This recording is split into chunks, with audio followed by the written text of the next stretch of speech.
The wasteland is quiet tonight. The distant hum of a Geiger counter ticking somewhere out in the dark, a faint scratch of wind across cracked asphalt, and the soft amber glow of a Pip-Boy lighting the inside of a concrete shelter. Somewhere in the ruins of a world that forgot how to stop fighting, a developer left a little message just for you. Maybe it's painted on a wall in a language only fans of a 40-year-old comedy film would understand. Maybe it's a skeleton posed in a way that makes you stop, squint, and slowly start grinning. Maybe it's a tiny object in the corner of a room that nobody on a first playthrough ever bothers to look at, waiting patiently for the one person careful enough to find it. The Fallout series has always been two things at once. On the surface, it is a grand and often brutal story about what happens when humanity pushes the button. But underneath all that ash and radiation, buried in the cracked terminals and half-rotted books and the weird encounters out on open roads, there is a second game happening entirely. A game of hide-and-seek played between the developers and the players. A constant, quiet conversation written in references and inside jokes and love letters to the things the people who made these games grew up watching and reading and playing. And tonight, we are going to find every single one of them we can.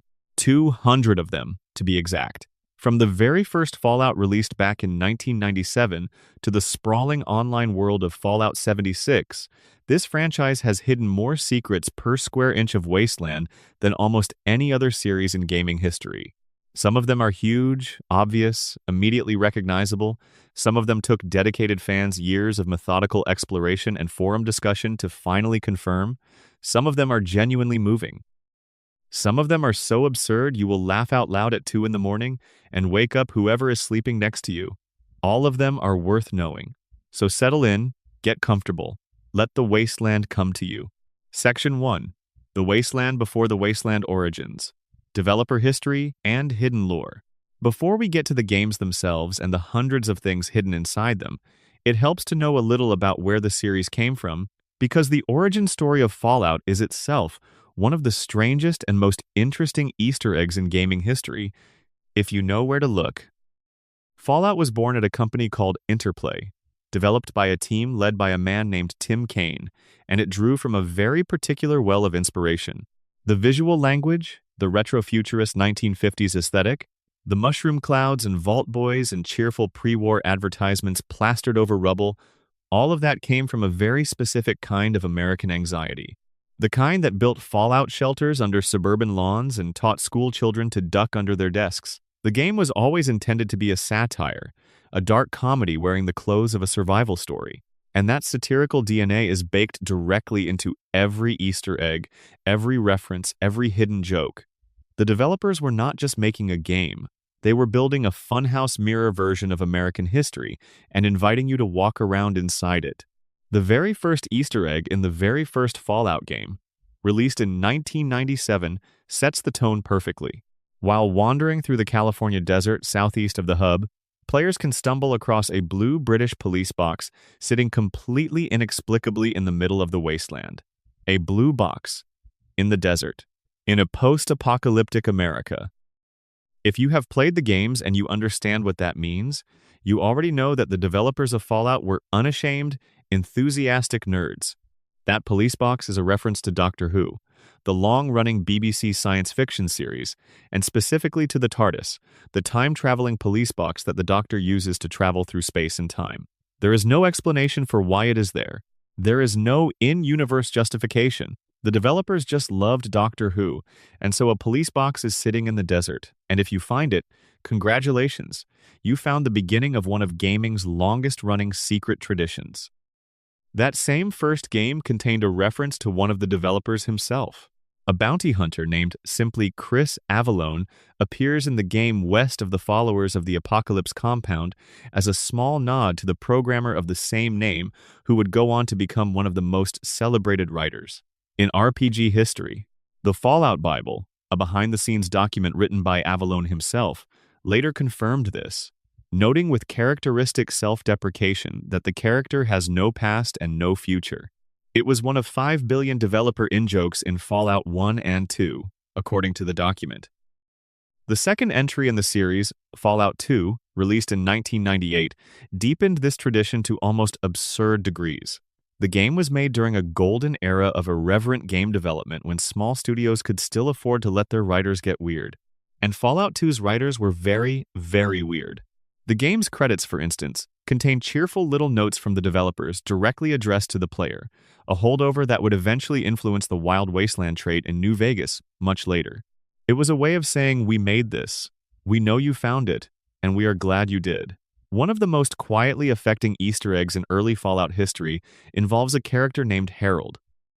Harold appeared in the original Fallout as a friendly ghoul who had a small tree growing out of his head. The tree's name, Harold will tell you matter-of-factly, is Bob. Harold reappeared in Fallout 2 Inches, the town of Gecko, working at the nuclear power plant, still with Bob growing out of him, still philosophically accepting of his condition. Then, in Fallout 3, Harold appeared again, this time deep in the northern wilderness in a location called Oasis, and the small tree had grown into something much larger.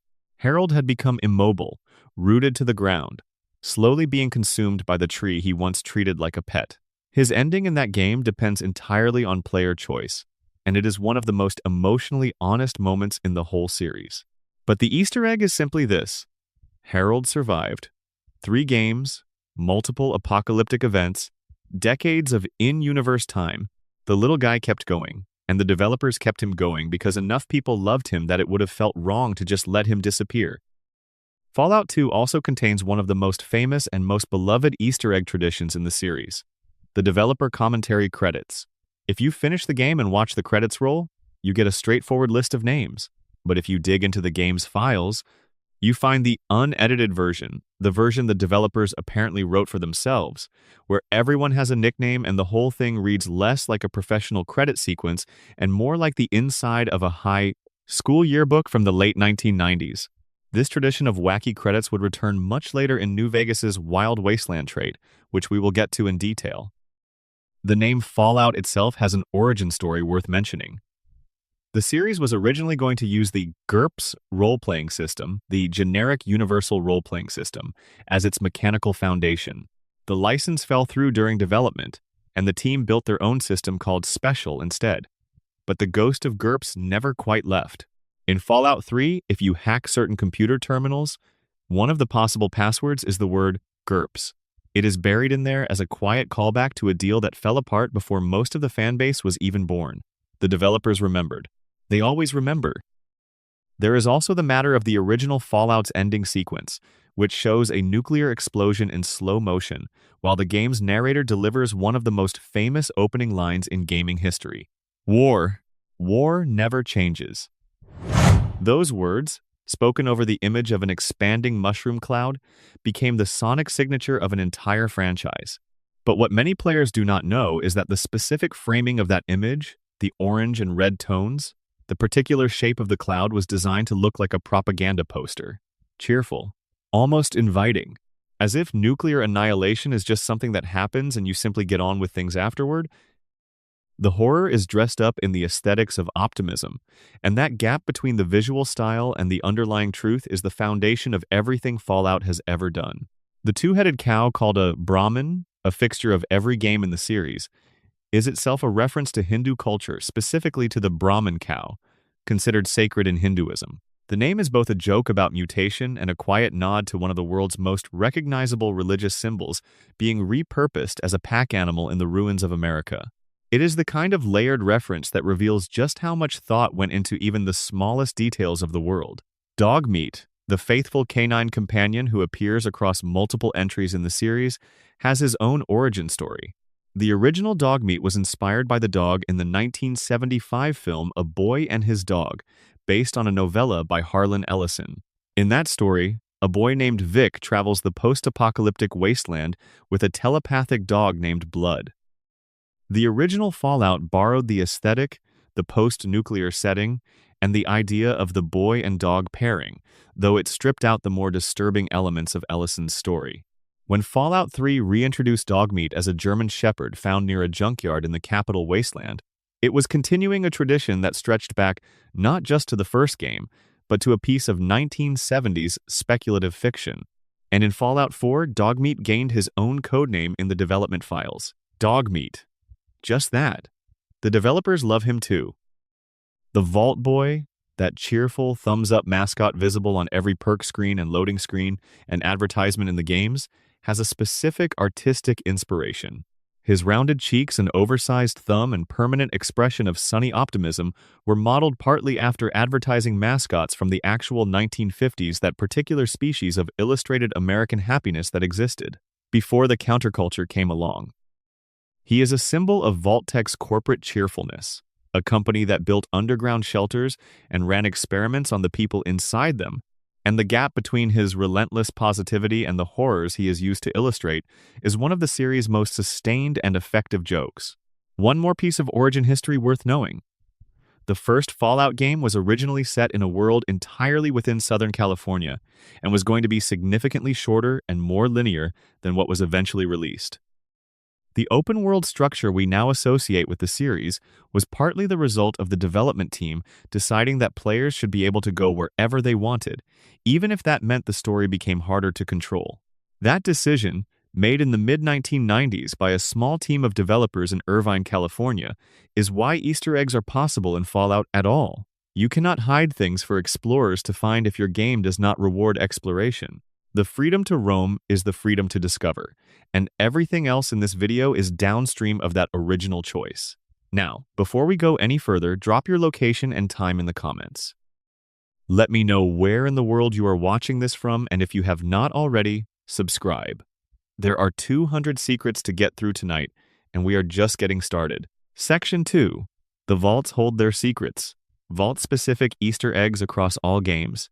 The Vaults are the emotional and narrative heart of the Fallout series. On the surface, they are underground shelters built by the Vault-Tec Corporation to protect humanity from nuclear annihilation. In practice, they were elaborate social experiments designed to observe human behavior under extreme conditions. And in the games themselves, they are treasure chests, each one packed with environmental storytelling, hidden references, and quiet acknowledgments of the people who built them. Vault 13. The home vault of the original game's protagonist contains a reference that many players walked right past without registering. The Overseer's office has a small painting on the wall depicting a pastoral, pre-war American landscape, rolling green hills, a red barn, a blue sky, with no mushroom clouds. It is the world that was lost. The world the people inside the vault were told they could eventually return to. The fact that it is hanging on the wall of the most powerful person in the vault tells you everything about who gets to hold on to hope and who has to manufacture it for everyone else. Vault 15, which appears in both the first and second Fallout games, is the source vault for 3 of the major factions in Fallout 2, the New California Republic, the Khan's Raider Gang, and the Slags, an underground tribe.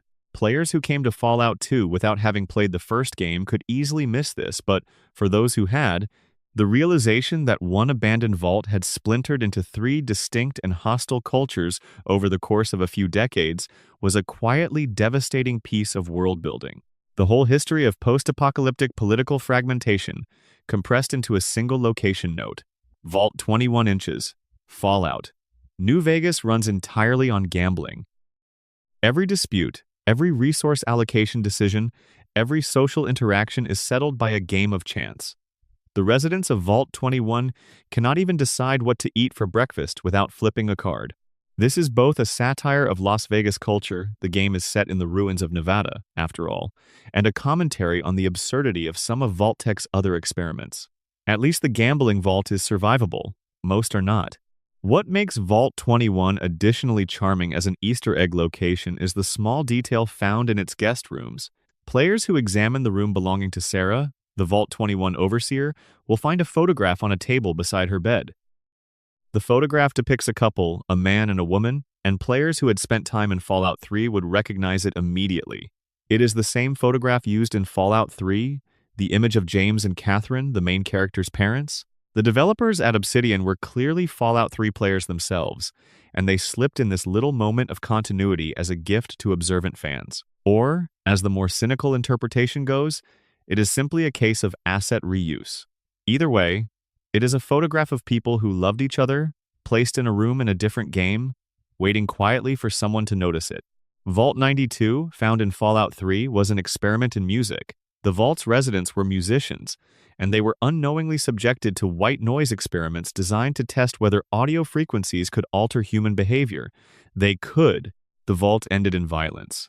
But the Easter egg hidden in the Overseer's terminal is not about the tragedy. It is a line tucked into a log entry that reads, "Sanity is not statistical."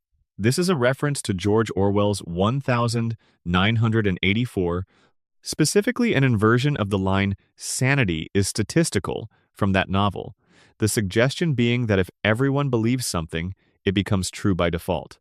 The Vault 92 overseer, trapped in a vault full of musicians slowly losing their minds, found comfort in the idea that sanity is something more than a vote count. It is a small literary reference in a corner of a doomed vault, and it is exactly the kind of thing that makes exploring these games feel like archaeology. Vault 101, the starting vault of Fallout 3, may itself be a reference to the concept of Room 101 from 1984. The room in Orwell's novel where prisoners are subjected to their greatest personal fear, used by the regime as the ultimate instrument of psychological torture. Whether intentional or coincidental, the parallel holds up uncomfortably well. Vault 101's overseer keeps the population in a state of permanent psychological dependency, using fear of the outside world as his instrument of control. The vault is a prison dressed up as a shelter, and if Room 101 was Orwell's vision of state-sponsored terror compressed into a single space, then Vault 101 is Bethesda's version of the same idea stretched out into a playable opening act. Vault 77 is a location you will never actually visit in any game, but its story is told through a piece of promotional material that was later made canon. The Penny Arcade webcomic, written by Jerry Holkins and illustrated by Mike Krahulik, produced a Fallout-themed comic in collaboration with Bethesda, in which a single man is sent to a vault that contains only him and a crate of puppets. He slowly develops a psychology around the puppets, gives them personalities, falls into conflict with them, and eventually is persuaded by one of the puppet characters to leave the vault entirely. The comic is funny and increasingly strange and then quietly heartbreaking. In Fallout 3, a unique jumpsuit called the Vault 77 jumpsuit can be found in the slaver camp at Paradise Falls, confirming that the Penny Arcade comic is canon. The man in the vault with the puppets was real. He got out. And then, presumably something very bad happened to him, because his clothes are now in a slave camp. Vault 108, also in Fallout 3, is the Gary Vault. The Gary Vault. If you have been to Vault 108, you know exactly what this means, and the memory is probably still unsettling. The entire vault population, with one exception, has been replaced by clones of a single resident named Gary. Every clone is named Gary. Every clone is hostile. Every clone says only one thing Gary, with varying degrees of aggression. The Gary clones somehow killed or displaced an entire vault population and now wander the halls repeating their own name. It is one of the most deeply weird locations in the entire series, part comedy, part horror, and entirely impossible to forget. The reference in Fallout 4 to the Gary clones is a set of children's wooden blocks found in multiple locations that spell out Gary. A small, simple callback to one of the series' most memorably bizarre moments. Vault 106, in Fallout 3, pumped psychoactive substances through its air supply 10 days after sealing. The Overseer knew about this. Security personnel were instructed to observe the effects. By the time the player enters the vault, 200 years have passed, and the current residents are descended from people who were dosed with mind-altering chemicals for generations. The player also hallucinates upon entering. Deep in the basement, there are skeletons with mini-nukes, which suggests someone down there once tried to dig their way out by blowing holes in the wall. The mini-nukes are the Easter egg. The vault's designers thought of everything except the possibility that someone with enough explosives might simply opt to make a different kind of exit. Vault 22, accessible in Fallout New Vegas, was a botanical experiment. The residents were attempting to grow food underground, and the plants they cultivated eventually evolved spores capable of infecting and controlling human hosts. The vault is dense with overgrowth by the time the player arrives, and the dead residents are staged in ways that tell small stories: a woman who died protecting something she valued, a researcher who stayed at her terminal until the very end. But the Easter egg connected to Vault 22 is subtle. The sound design changes as you go deeper into the vault. The plants seem to breathe. The walls have a quality that is neither mechanical nor organic. It is the kind of detail that passes beneath conscious awareness on a first playthrough, but settles somewhere in the back of the mind as a faint unease that persists long after the controller is down. Vault 11 Inches New Vegas contains one of the most emotionally devastating stories in the entire franchise, one that is told entirely through found documents and environmental clues, rather than any NPC dialogue. The residents were told they had to sacrifice one of their number each year to an external authority or the vault would be flooded with lethal gas. The social dynamics that developed around this annual sacrifice, the political maneuvering, the corruption, the courage of those who eventually refused, are documented in a series of terminals that players can find scattered through the vault. It is a complete tragedy told in text fragments, and it culminates in an auditorium where something unspeakable clearly happened.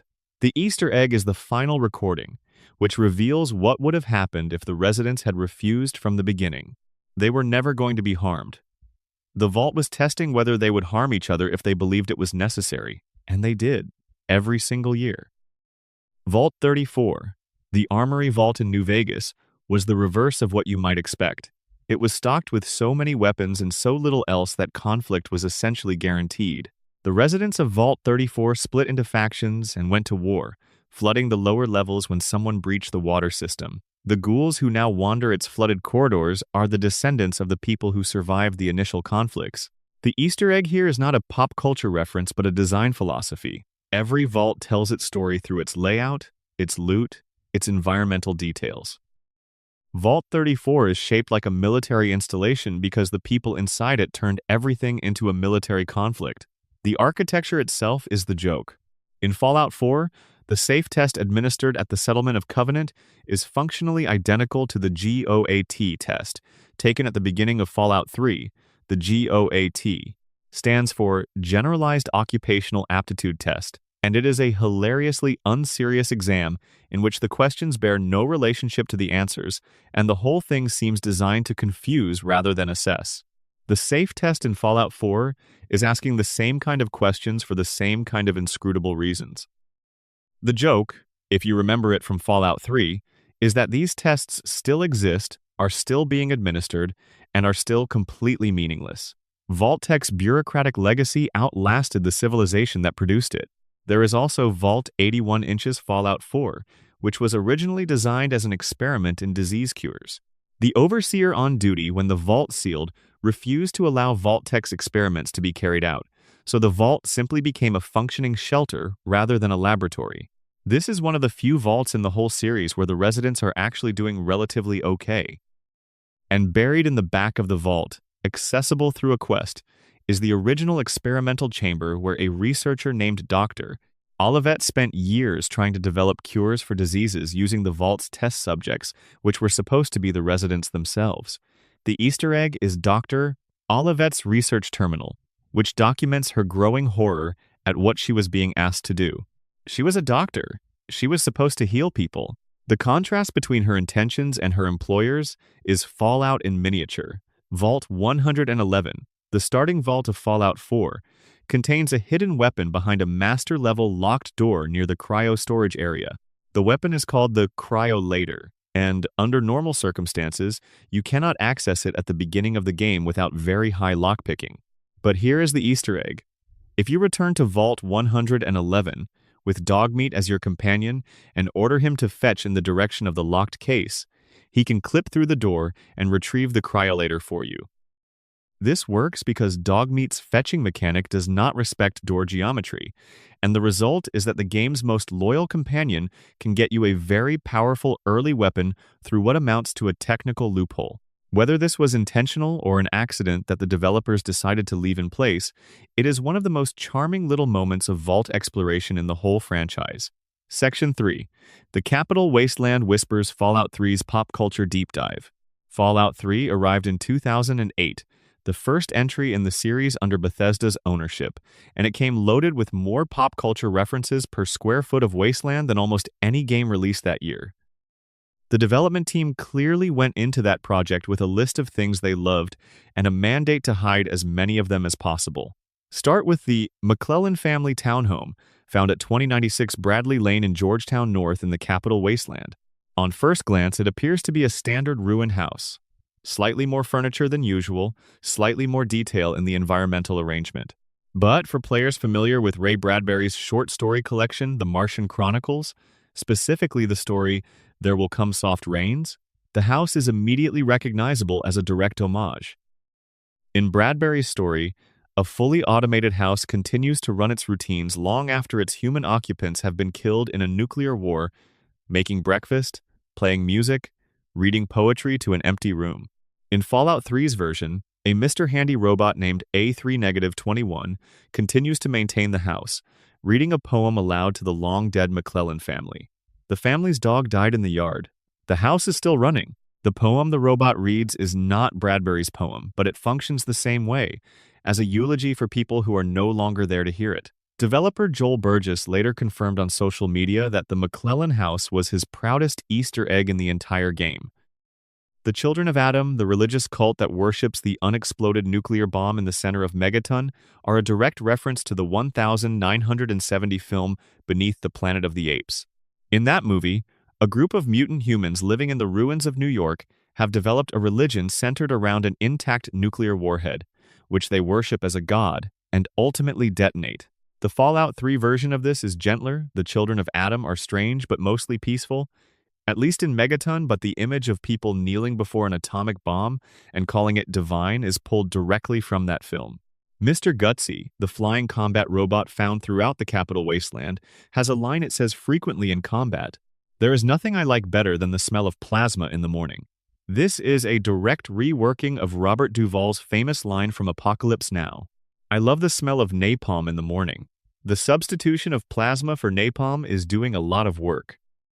It tells you that this robot was programmed with military bravado from a specific era of American cinema, that the people who built it had seen Apocalypse Now and thought that was the correct attitude to instill in a combat machine, and that somewhere in the pre-war history of Fallout's world, someone made Francis Ford Coppola's 1979 film, A Small Thing, a perfectly placed small thing.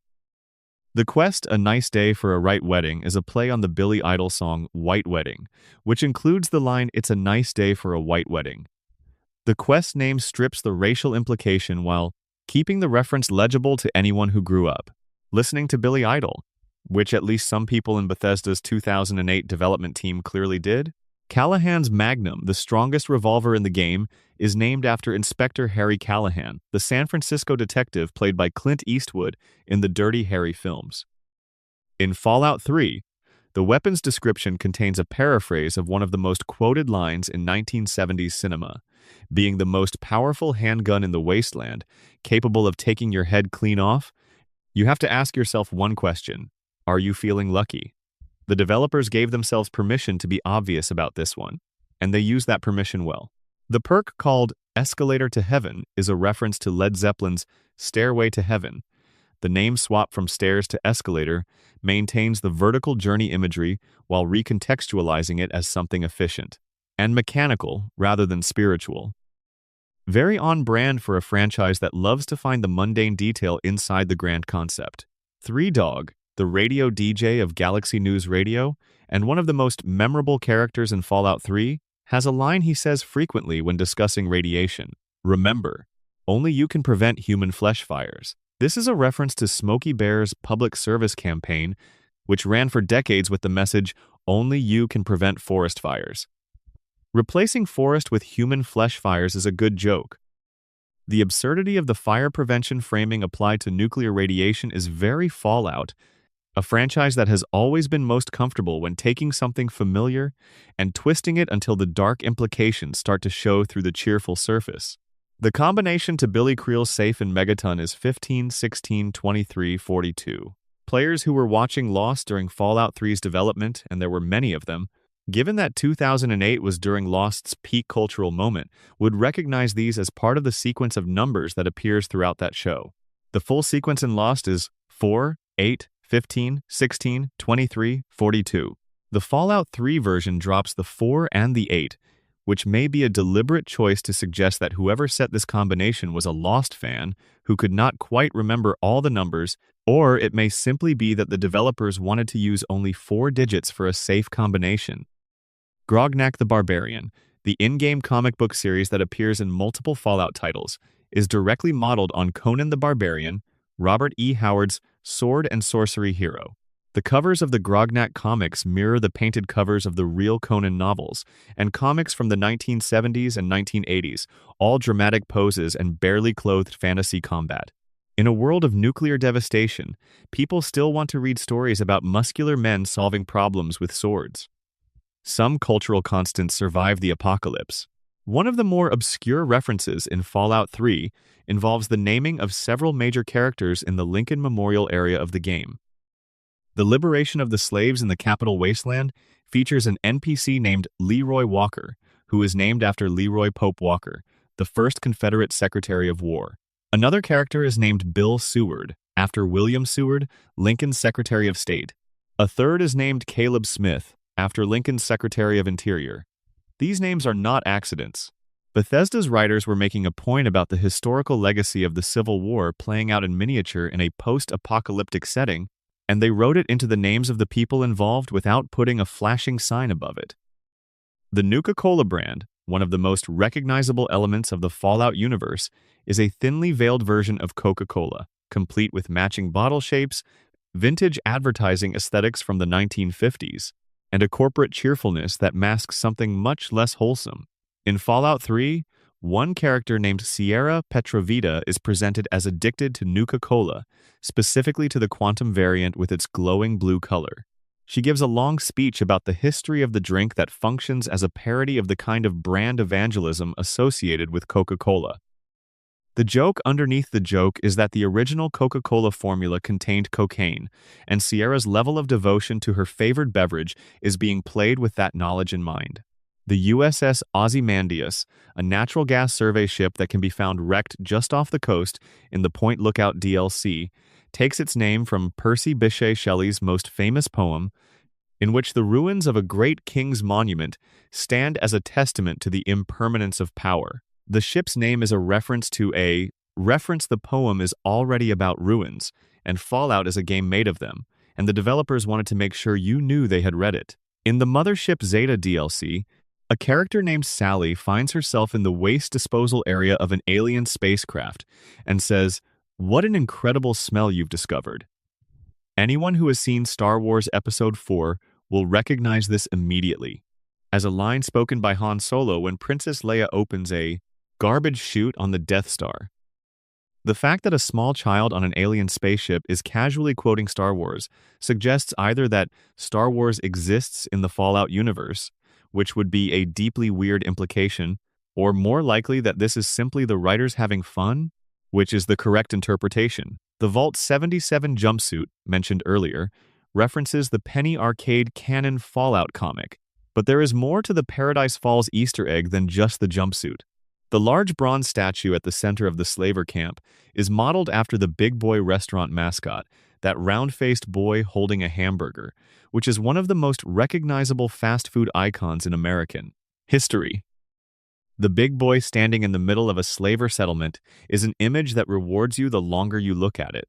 The movie marquee at the Broadway Cinema in the Capital Wasteland advertises a film called The Woman on Pier 13. This is a real film from 1949 that was originally going to be titled I Married a Communist, a title the studio changed before release to avoid limiting its audience. The Fallout 3 developers, clearly aware of the film's original title and the political climate that forced the change, put the final title up on a Wasteland marquee as a small piece of media history embedded in rubble. The name Arifu, the small village on the bridge in the Capital Wasteland, is a real place in Romania most famous for being near the former castle of Vlad Tepes, better known as Dracula. The quest involving Arifu involves a clan of people who drink blood, call themselves the Family, and try to present themselves as something other than what they obviously are. The naming is not subtle, but it is satisfying in the way that a well-executed pun always is. Lucy West, the woman who starts the Blood Ties quest in which you investigate the family, is named after Lucy Westenra, a character in Bram Stoker's Dracula who is turned into a vampire. Her last name makes the reference cleaner. Lucy West, going west, whereas Westenra's name literally means Western Light. It is a small lateral move that shows the writers had read the source material carefully. The perk image for Nerd Rage, which activates when your health drops below 20% and boosts your strength and damage resistance, shows a figure in a way that strongly suggests Bruce Banner mid-transformation into the Hulk. The Nerd Rage perk is already a conceptual joke about the kind of strength available to people society has underestimated, and the Hulk connection deepens that joke in a direction the franchise has always been comfortable going. Moira Brown, the enthusiastic researcher who runs Craterside Supply in Megaton and gives the player the Wasteland Survival Guide quests, has a terminal password of MB3K, OMFG. The OMFG at the end is exactly what it looks like, an internet acronym incorporated into a 2008 game security system by developers who were absolutely aware of what they were doing. The Mr. Handy robot model, seen throughout the series, was specifically designed to look like Robbie the Robot from the 1956 science fiction film Forbidden Planet, according to the Art of Fallout 3 companion book. Emil Pagliarulo, who worked on the game, noted that his input on every robot during development was essentially, make it more like Robbie the Robot, and the team responded accordingly. This is less a single Easter egg and more a foundational design principle, which makes the reference interesting. The robots of Fallout are not just robots, they are nostalgic objects, artifacts of a specific era of science fiction optimism about what machines might one day do for us. The experimental MIRV, a weapon found through the Keller family bunker quest in the capital Wasteland, fires 8 mini-nukes simultaneously. It is the most destructive conventional weapon in the game by a significant margin. Its name references the real-world MIRV, Multiple Independently Targetable Reentry Vehicle, a type of nuclear warhead design in which a single missile carries multiple warheads that can each be directed to different targets. The real MIRV was developed in the 1960s as part of the nuclear arms race, and including it in a game about nuclear aftermath is another example of Fallout's habit of taking something from actual Cold War history and letting it exist in the world without comment. Section 4. The Mojave Doesn't Forget Fallout New Vegas Easter Eggs, Part 1. Fallout New Vegas was developed by Obsidian Entertainment in 2010, using the engine Bethesda had built for Fallout 3, but rebuilt almost entirely in terms of tone, writing, and design philosophy. The team at Obsidian included several veterans of the original Fallout games, and this history shows in the density and specificity of the references they packed into the Mojave Wasteland. The game opens in Goodsprings, a small desert settlement, and almost immediately begins testing whether you are paying attention. Southeast of town, within minutes of starting a new game, there is a refrigerator sitting alone in the desert. Inside, there is a skeleton wearing a distinctive fedora-style hat. This is a reference to Indiana Jones and the Kingdom of the Crystal Skull, the 2008 film in which Harrison Ford's famous archaeologist survives a nuclear test by hiding inside a lead-lined refrigerator. The joke here is that the skeleton did not survive. The refrigerator in the Mojave is a gravestone for the premise nuclear blasts and lead linings do not mix as well as Steven Spielberg suggested. This encounter is part of the Wild Wasteland system, but its placement is so early and so obvious that it functions as the game's handshake with the player. The moment you find it, the game is saying, "Hello, we know you, we are the same kind of nerds." Still in Goodsprings, the graveyard at the edge of town contains a grave that can be dug up if the player has a shovel. The reward for digging is a decent piece of loot for early game. The Easter egg is the act of digging itself. Every grave in a Fallout game is a narrative invitation to find out what is underneath. The games have always been comfortable with this particular kind of morbid curiosity. The utility poles throughout Freeside, the rough neighborhoods surrounding New Vegas, carry small plaques. If you look closely enough at these plaques, you can read TES-04 stamped into the metal. TES-04 is a reference to the Elder Scrolls IV: Oblivion, Bethesda's massive open-world fantasy game, released in 2006. Obsidian did not make the Elder Scrolls, but they worked closely enough with Bethesda's engine that acknowledging the family resemblance felt appropriate. It is a small sign of professional respect, the way one musician might cover another song in concert.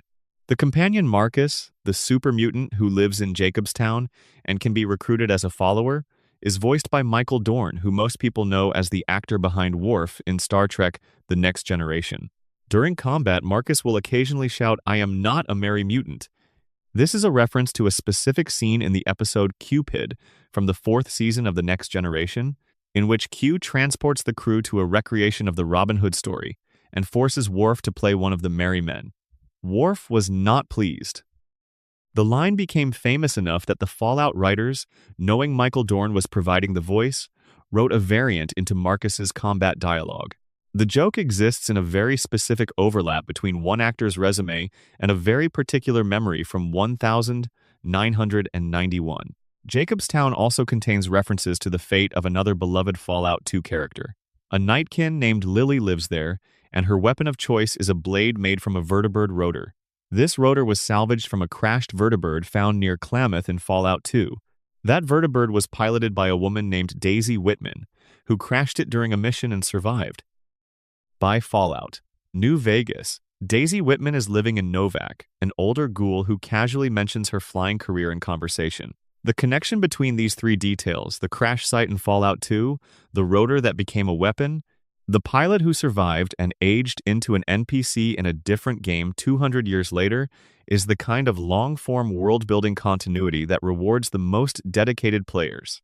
Mr. New Vegas, the radio personality who narrates Radio New Vegas throughout the game, is voiced by Wayne Newton. Wayne Newton was Las Vegas's most famous resident entertainer for decades and has been known as Mr. Las Vegas since at least the 1960s. The casting is so appropriate it barely qualifies as a joke, but the writers could not resist having Mr. New Vegas deliver the line, "You're nobody till somebody loves you," and that somebody is me, a reference to the Dean Martin recording of that same song. The whole Radio New Vegas experience is a carefully constructed tribute to the specific Las Vegas of Dean Martin and the Rat Pack, filtered through post-apocalyptic rubble. The Gomorrah Casino on the New Vegas Strip takes its name from the biblical cities of Sodom and Gomorrah, the paired sign cities destroyed by divine fire in Genesis. The implication that New Vegas is operating on borrowed time, that a second destruction is always waiting, is layered into the name of the Strip's most morally compromised establishment. The developers gave themselves this one for free. Ain't that a kick in the head? The quest that opens the main story of New Vegas takes its title from a Dean Martin song. The song is actually playable on Radio New Vegas. The irony of naming a quest in which the player character is shot in the head after a cheerful 1960s pop song is typical Obsidian.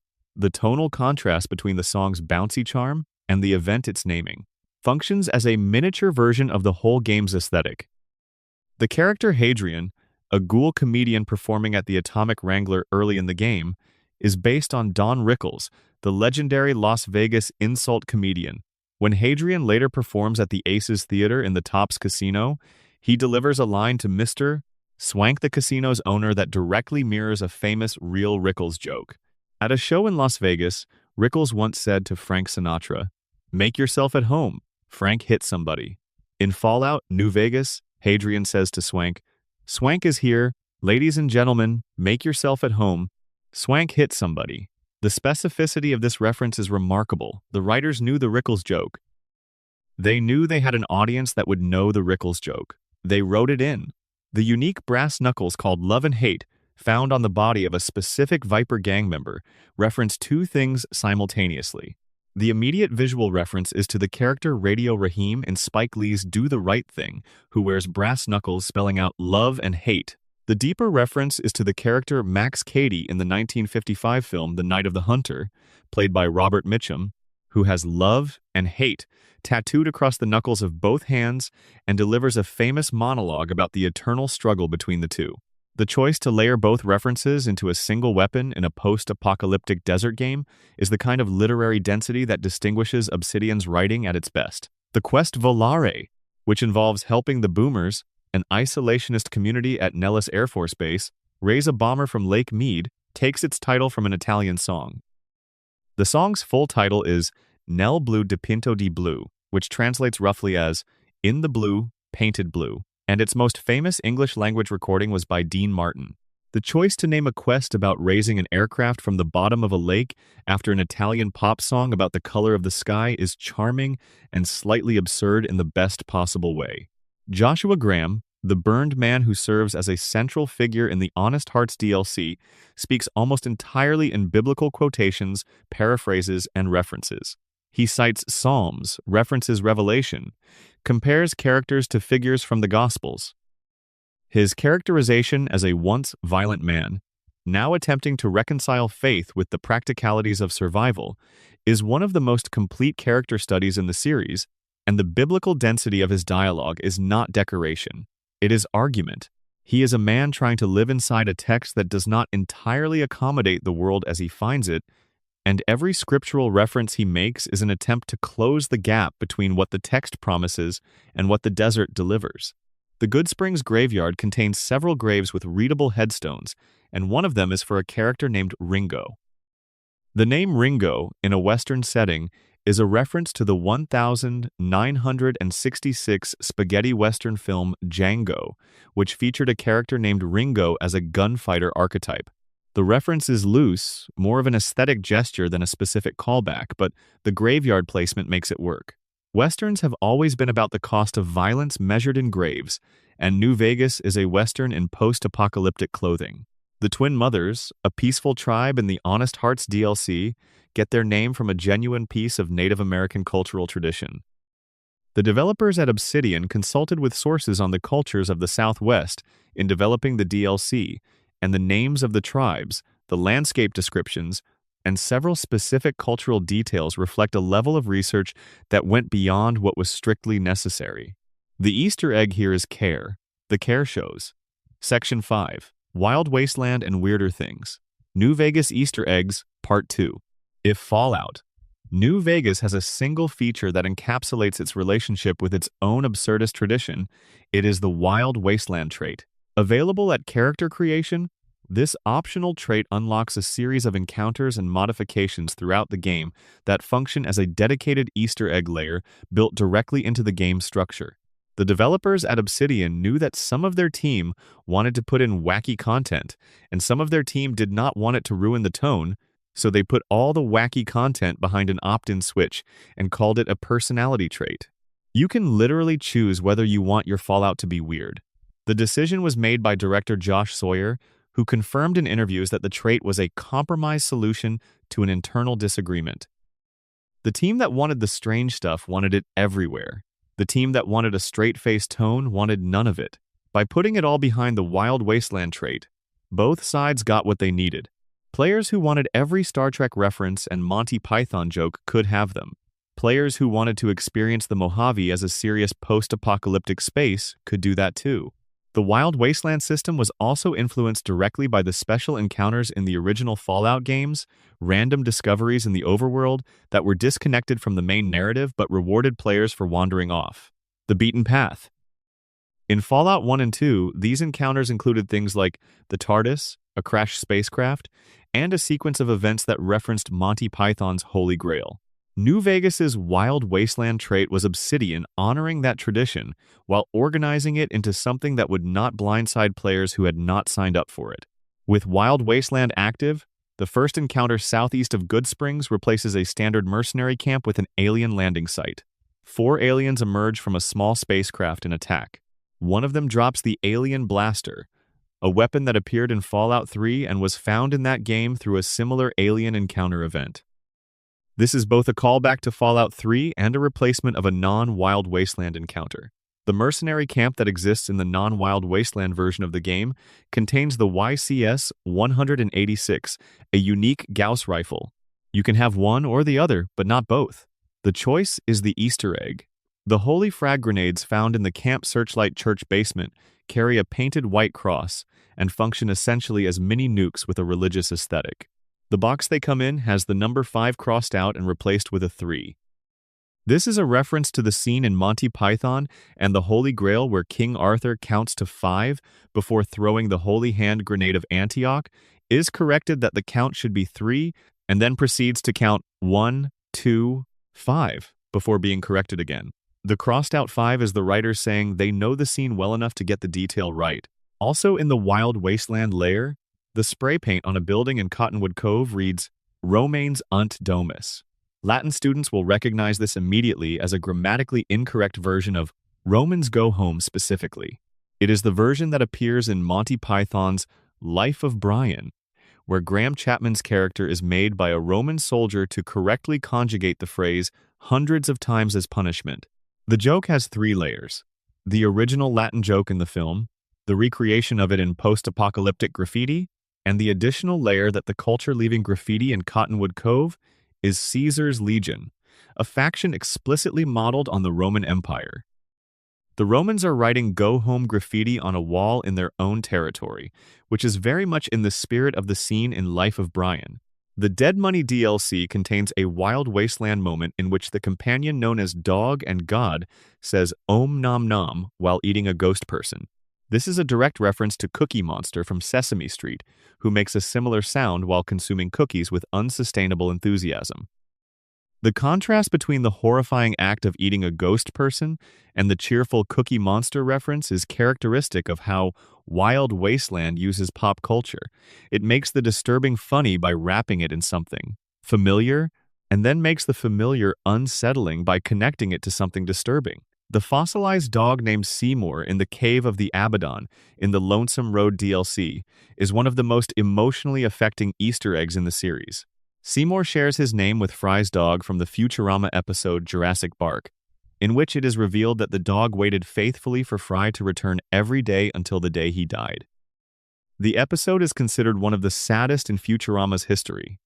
The Fallout version of Seymour is standing on a file cabinet facing the entrance of the cave, as if waiting for someone who is never coming back.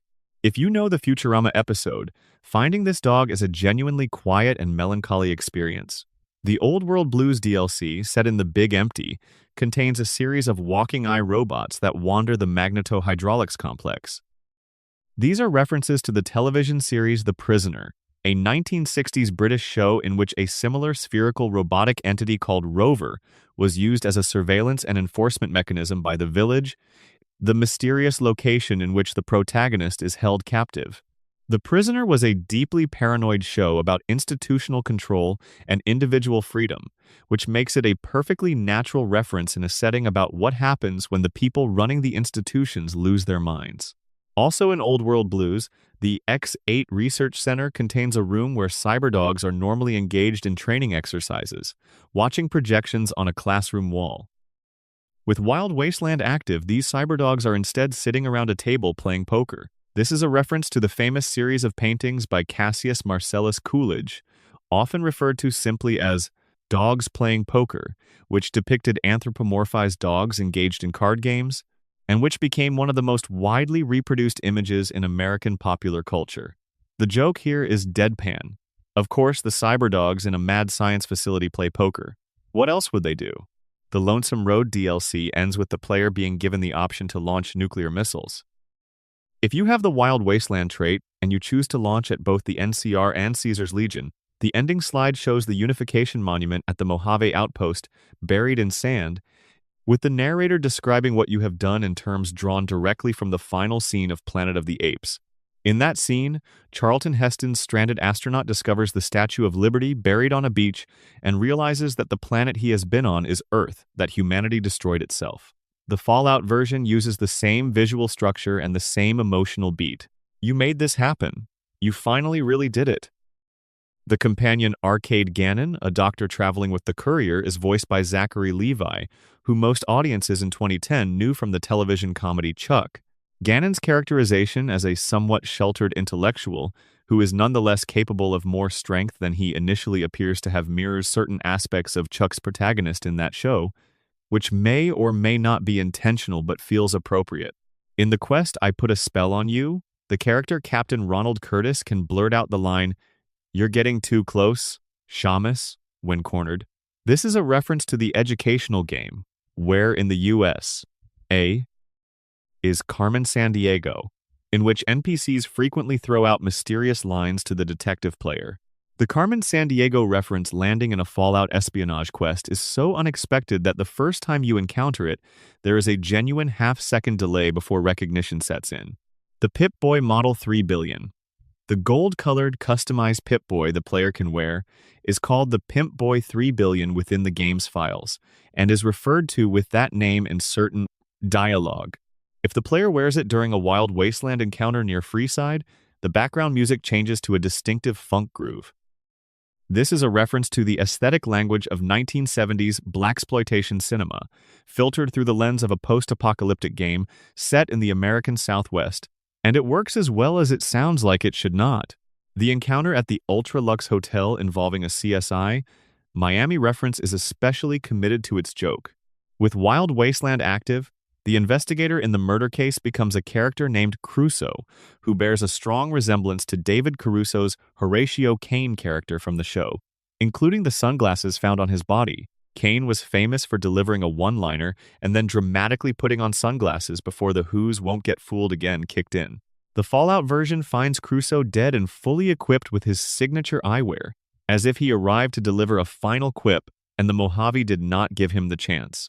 There is a pair of brass knuckles in the game called Maud's Muggers, associated with an encounter where the player is accosted by a group of elderly women. This is a reference to Hell's Grannies, a Monty Python sketch in which a gang of old ladies terrorizes a city.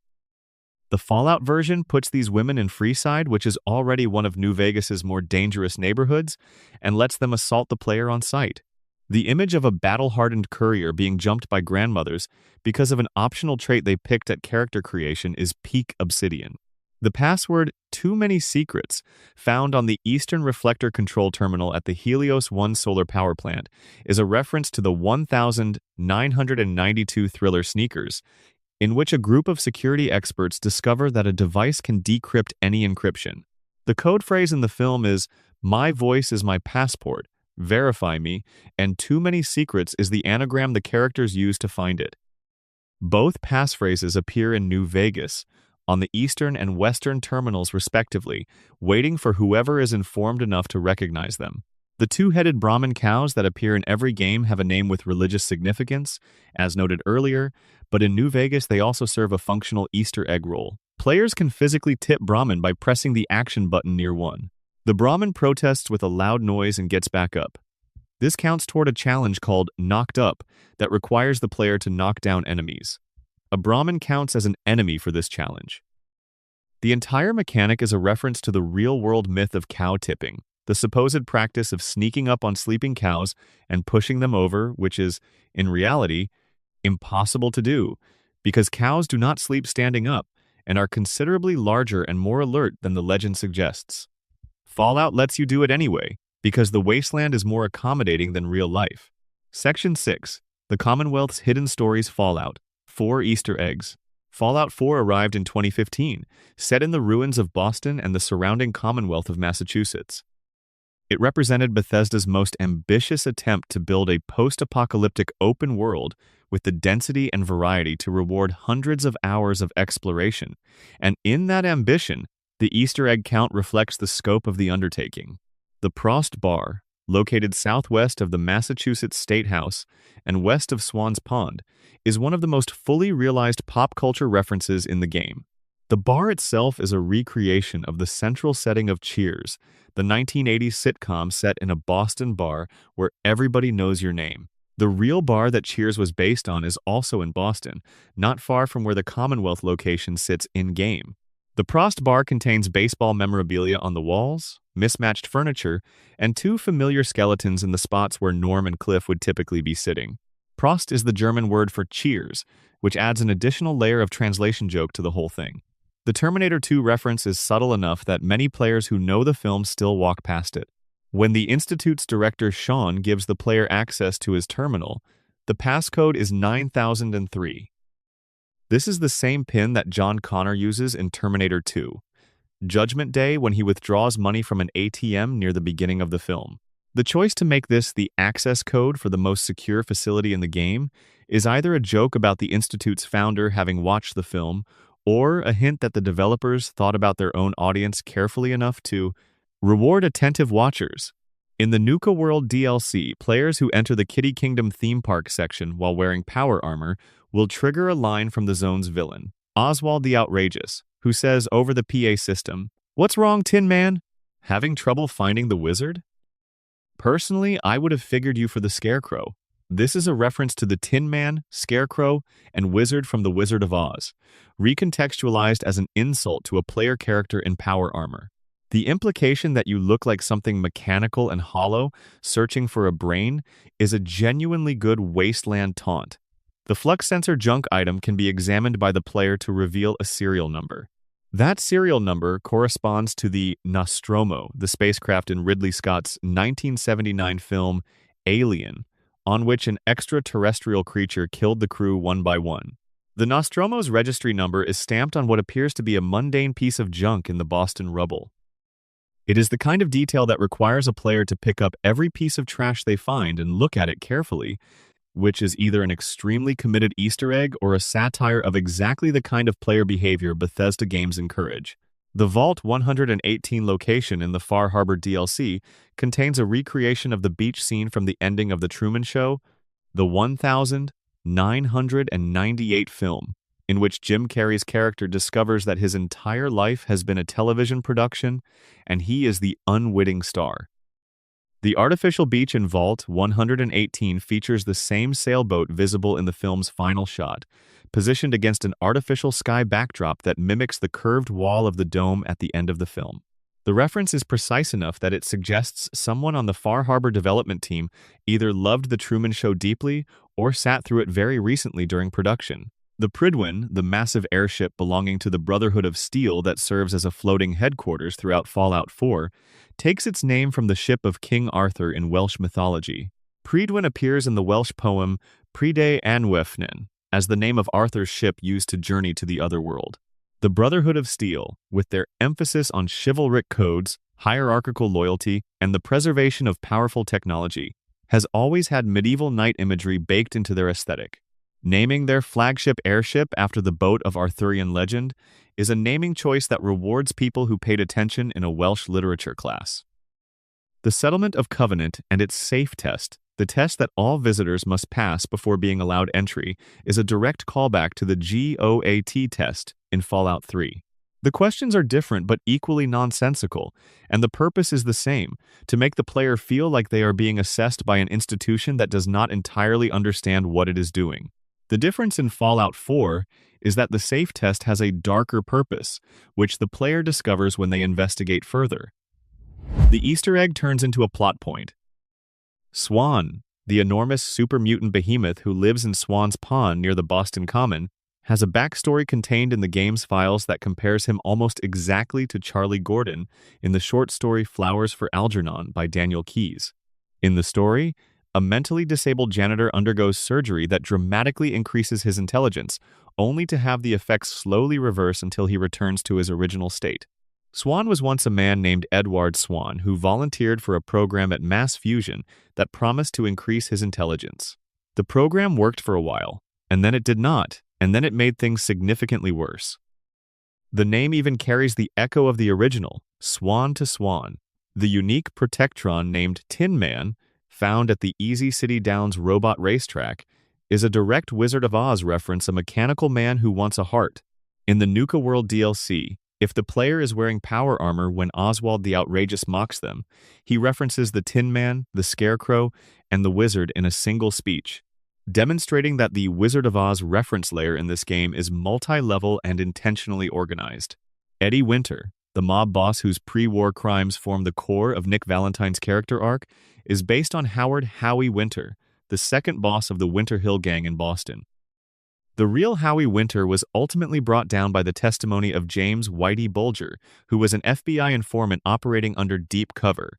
The Fallout 4 version transposes this real Boston criminal history into a pre-war crime narrative, and the use of the Winter name is a direct bridge between the fictional Commonwealth and the historical city. In Back Alley Bowling, located in the general rubble of Boston, the ball return chute between lanes 1 and 2 contains left-hand bones. This is a reference to the film Kingpin, in which a bowling prodigy named Roy Munson has his hand forced into a ball return chute by a rival, resulting in its loss.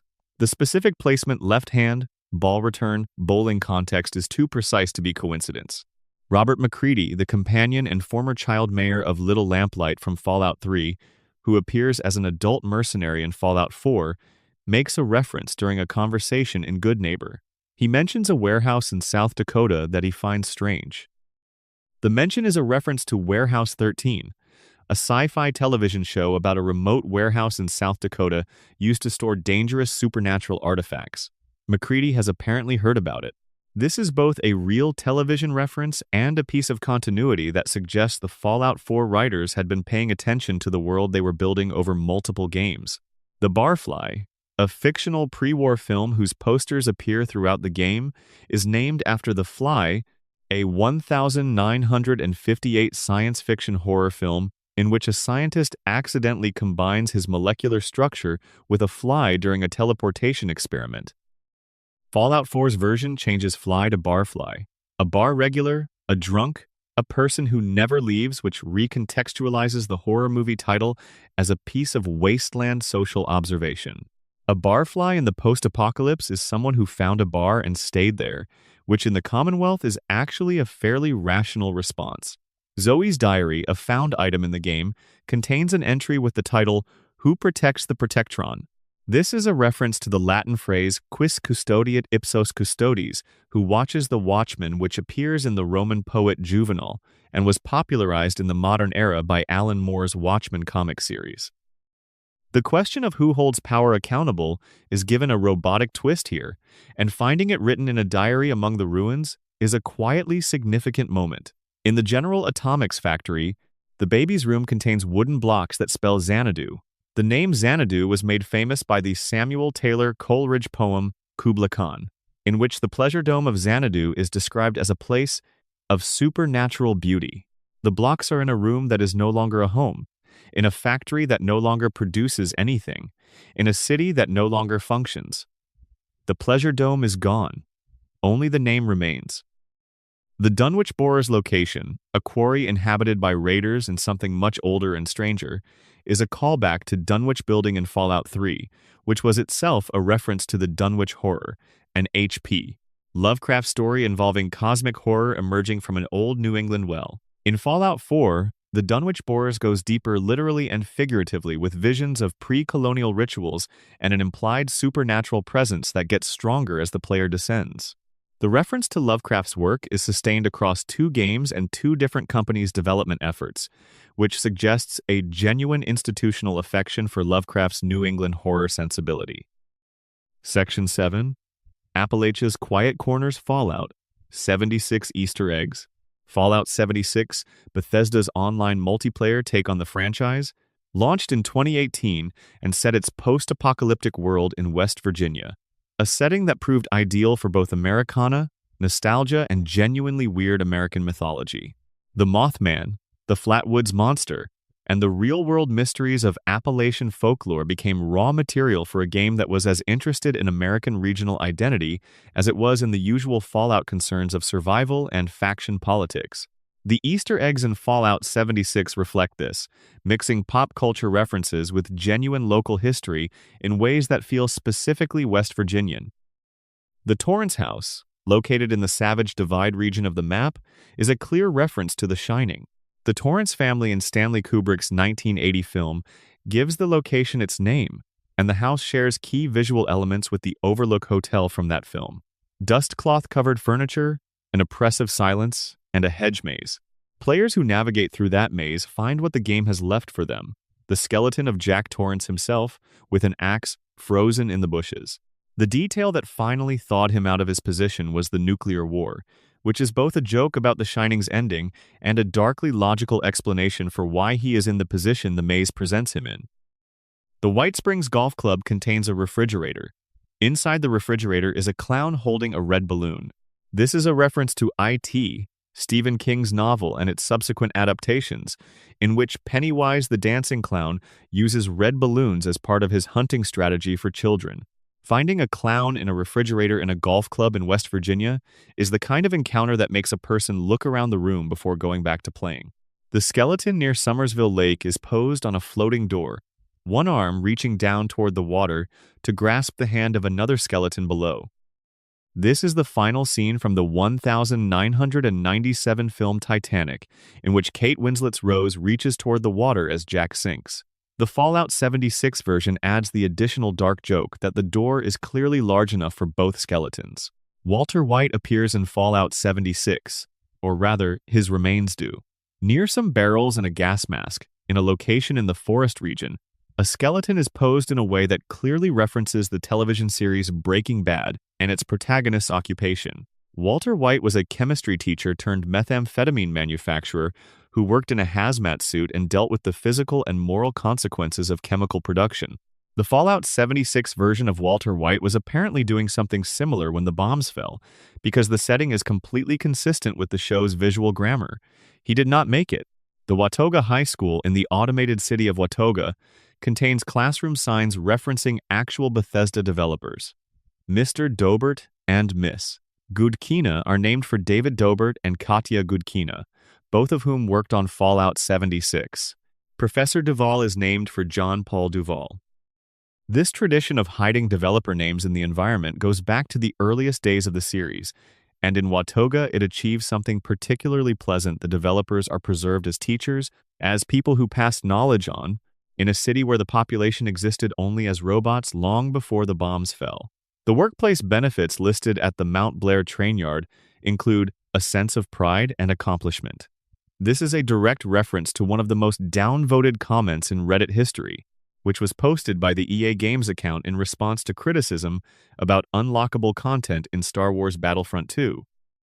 The comment described the system as designed to provide players with a sense of pride and accomplishment, and the backlash was so immediate and total that it became a cultural shorthand for corporate tone deafness. Bethesda, operating in their own contentious relationship with player expectations, slipping this specific phrase into a workplace benefits list is the games industry eating itself in the best possible way. The Pied Piper of Appalachia is not named in the game, but players exploring West Virginia have encountered an iBot floating through the wilderness while playing music. Following this, iBot reveals that it has attracted a pack of rad rats that trail behind it wherever it goes.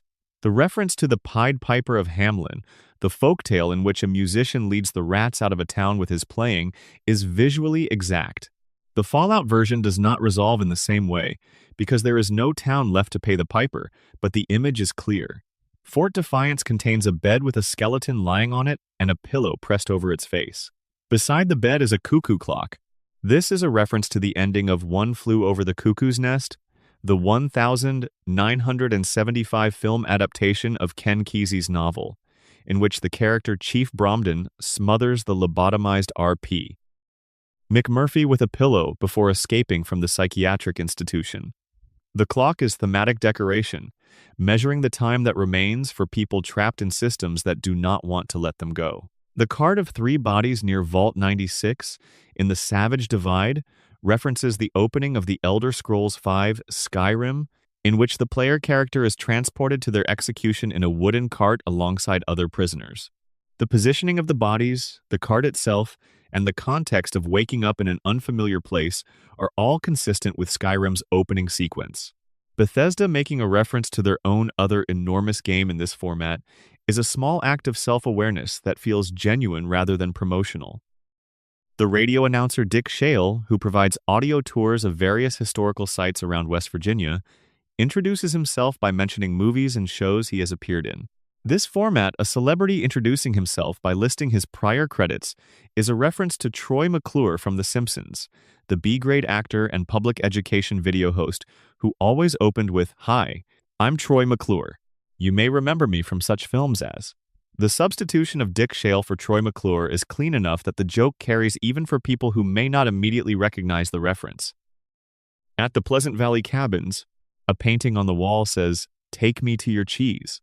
This is a reference to a Garfield comic strip in which the famous lasagna-obsessed cat paraphrases the famous Alien First Contact phrase, "Take me to your leader," with food substituted.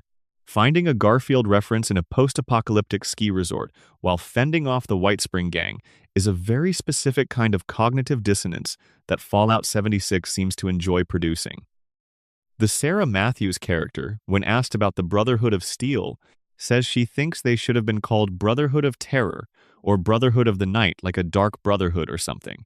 The Dark Brotherhood is the Assassin's Guild in Bethesda's Elder Scrolls series, and having a Fallout 76 character casually suggest that the Brotherhood should have been named after them is another instance of Bethesda's own internal mythology bleeding through the walls between their franchises. In the terminal entries from the bunker of Ella Ames, one unused terminal entry contains the line, "We're not in Kansas anymore." Dorothy's first line after arriving in Oz in The Wizard of Oz. The entry is unused, meaning it was cut before release, but it exists in the game's files and was found by players who dig into the code. Developer Easter eggs and cut content are among the most interesting category of finds because they suggest moments of personality that almost made it into the final version. The text in an unused interrogation event contains the line, "All your secrets are belong to us," a modification of the famous mistranslation from the Japanese arcade game Zero Wing, whose European console port produced the immortal phrase, "All your base are belong to us." This particular internet meme originated in the early 2000s and had its peak cultural moment around 2001 to 2002, and seeing it preserved in the code of a 2018 game is a small time capsule of an early internet moment. The We Bare Bears reference in the Palace of the Winding Path, where 3 teddy bear variants are stacked on top of each other to resemble Grizz, Panda, and Ice Bear from the animated series, is one of the more unexpected pop culture jumps in the series. A children's animated show about 3 bears who live together in San Francisco making friends with humans is perhaps not the first thing you expect to find referenced in a post-nuclear West Virginia survival game, but here we are. The 3 bears are waiting. They always seem patient. Section 8. The first 2 games and their legacy secrets. The original Fallout and Fallout 2, released in 1997 and 1998 respectively, were made by Black Isle Studios under the Interplay label, and they established a template for Easter eggs that every subsequent game in the series has returned to. The first games were dense with references, developer jokes, and moments of pop culture awareness that were remarkable for their era, when many games were still treating their own content with reverence rather than irreverence. The Bridgekeeper encounter in Fallout 2 is one of the most famous Easter eggs in the history of the series. While traveling the overworld, players can encounter a robed figure standing on a bridge. The figure demands the player answer 3 questions. If any question is answered incorrectly, the player is immediately killed with a messy death animation. If all 3 are answered correctly, the player is presented with the option to ask the Bridgekeeper a question. In return, the question, "What is the average flight speed of an unladen swallow?" And the Bridgekeeper, unable to answer, falls into the gorge himself. This is lifted almost exactly from the scene in Monty Python and the Holy Grail, in which the knights must answer questions to cross the bridge of death. The Fallout version is not approximate. It is specific, faithful, and earned by players who know the film well enough to recognize the trap before they fall into it. The Holy Hand Grenade is another Monty Python and the Holy Grail reference in Fallout 2. In the film, King Arthur uses the Holy Hand Grenade of Antioch to destroy a killer rabbit. In the game, a special encounter presents players with a group of knights in the desert searching for the grenade. The grenade itself can be obtained and used, and it functions as a more powerful version of a standard frag grenade with a small cross painted on it. The encounter is so specifically realized that it becomes a miniature recreation of the film sequence, playable rather than just watched. The Hitchhiker's Guide to the Galaxy reference in Fallout 2 involves finding a crashed whale. Yes, a whale. In Douglas Adams's novel, a sperm whale is materialized from nowhere at high altitude above the planet Magrathea and begins falling toward the ground, contemplating its brief existence before making contact. In Fallout 2, players can find the remains of a whale that has fallen from the sky, accompanied by a pot of petunias, the other object materialized at the same moment in Adams's novel. The flowers have no use. They are just there to complete the reference. Fallout 2 contains a crashed vertibird near Klamath, and the robot guarding it says several memorable things. Among them, "I'm sorry, Dave," a reference to HAL 9000 Inches 2001, A Space Odyssey, the artificial intelligence that famously refused to open a pod bay door for the astronaut it was supposed to serve. "None shall pass," a reference to the Black Knight from Monty Python and the Holy Grail. "Nanu Nanu," the greeting from the planet Orc in the sitcom Mork and Mindy. And "does not compute," The stock science fiction robot phrase that entered popular culture through so many different sources that its origin is essentially multiple. The robot guarding this crashed aircraft is a walking catalog of late 1970s and 1980s pop culture, which is exactly the kind of thing that a programmer at a California game studio in 1998 would have thought was the appropriate soundtrack for a piece of scavenged pre-war technology. In New Reno, the city built on Vice at the heart of Fallout 2's California, graffiti can be found on walls that reads "New Reno was designed by Chris Avallone and scripted by Tom French." The developer credits appear in the world itself. The residents of New Reno know who built their city. It is simultaneously the most meta and the most intimate kind of Easter egg, the creator's signature applied directly to the thing they created. The Broken Hills location in Fallout 2 contains a doctor named Doc Holliday. Doc Holliday was a historical figure, a gambler, dentist, and gunfighter from the American West who participated in the gunfight at the OK Corral, alongside the Earp brothers. His presence in Broken Hills as a medical professional is a historical joke about the nature of frontier medicine, where the man most qualified to fix a bullet wound was often the man most likely to have made it. Shadow Who Walks, an NPC in Fallout 2, quotes Elmer Fudd, "Be viewy quiet. I'm hunting for wabbits." Elmer Fudd is the Looney Tunes character whose defining trait is his inability to pronounce the letter R, and his relationship with Bugs Bunny defined an entire generation's understanding of predator and prey dynamics as comedy. Encountering Elmer Fudd's signature line in a post-apocalyptic RPG, spoken by a character with a dramatic shadow-themed name, is a collision of registers that only makes sense in the context of a franchise that has always been comfortable with tonal whiplash. The Ankh necklace and the renewal cult found in Fallout 2 reference Logan's Run, the 1976 science fiction film, in which a society kills its members at age 30 in order to manage population. The renewal promised by the cult in that film is revealed to be a lie. There is no renewal, only the maintenance of a comfortable fiction to prevent the existing system from being questioned. The Fallout 2 version of the renewal cult makes a similar promise with similar results. The reference is thematic rather than cosmetic. It is about what institutions tell people to keep them cooperative. In Fallout 2, when the Chosen One becomes the world boxing champion, a pimp will say, "Fly like a butterfly, sting like a bee." That's you right there. This is Muhammad Ali's famous pre-fight declaration, "Float like a butterfly, sting like a bee," converted by a pimp in a post-apocalyptic Nevada city into a comment on the champion's fighting style. The slightly corrupted version of the quote "butterfly" becomes "butterfly," but "float" becomes "fly" is either a deliberate error or a character-based misremembering, and both interpretations are funnier than a straight quotation would be. E.T. is referenced in Gecko, the nuclear-powered ghoul settlement in Fallout 2. Glowing One's ghouls with extreme radiation damage that gives them a bioluminescent quality will occasionally extend a glowing finger toward the player character and say, "Phone home." The E.T. reference applied to mutated humans whose bodies glow with radiation is a comparison that becomes more interesting the longer you sit with it. Both E.T. and the Glowing Ones are creatures who belong to a world other than the one they currently occupy, trying to get back to somewhere that may no longer exist.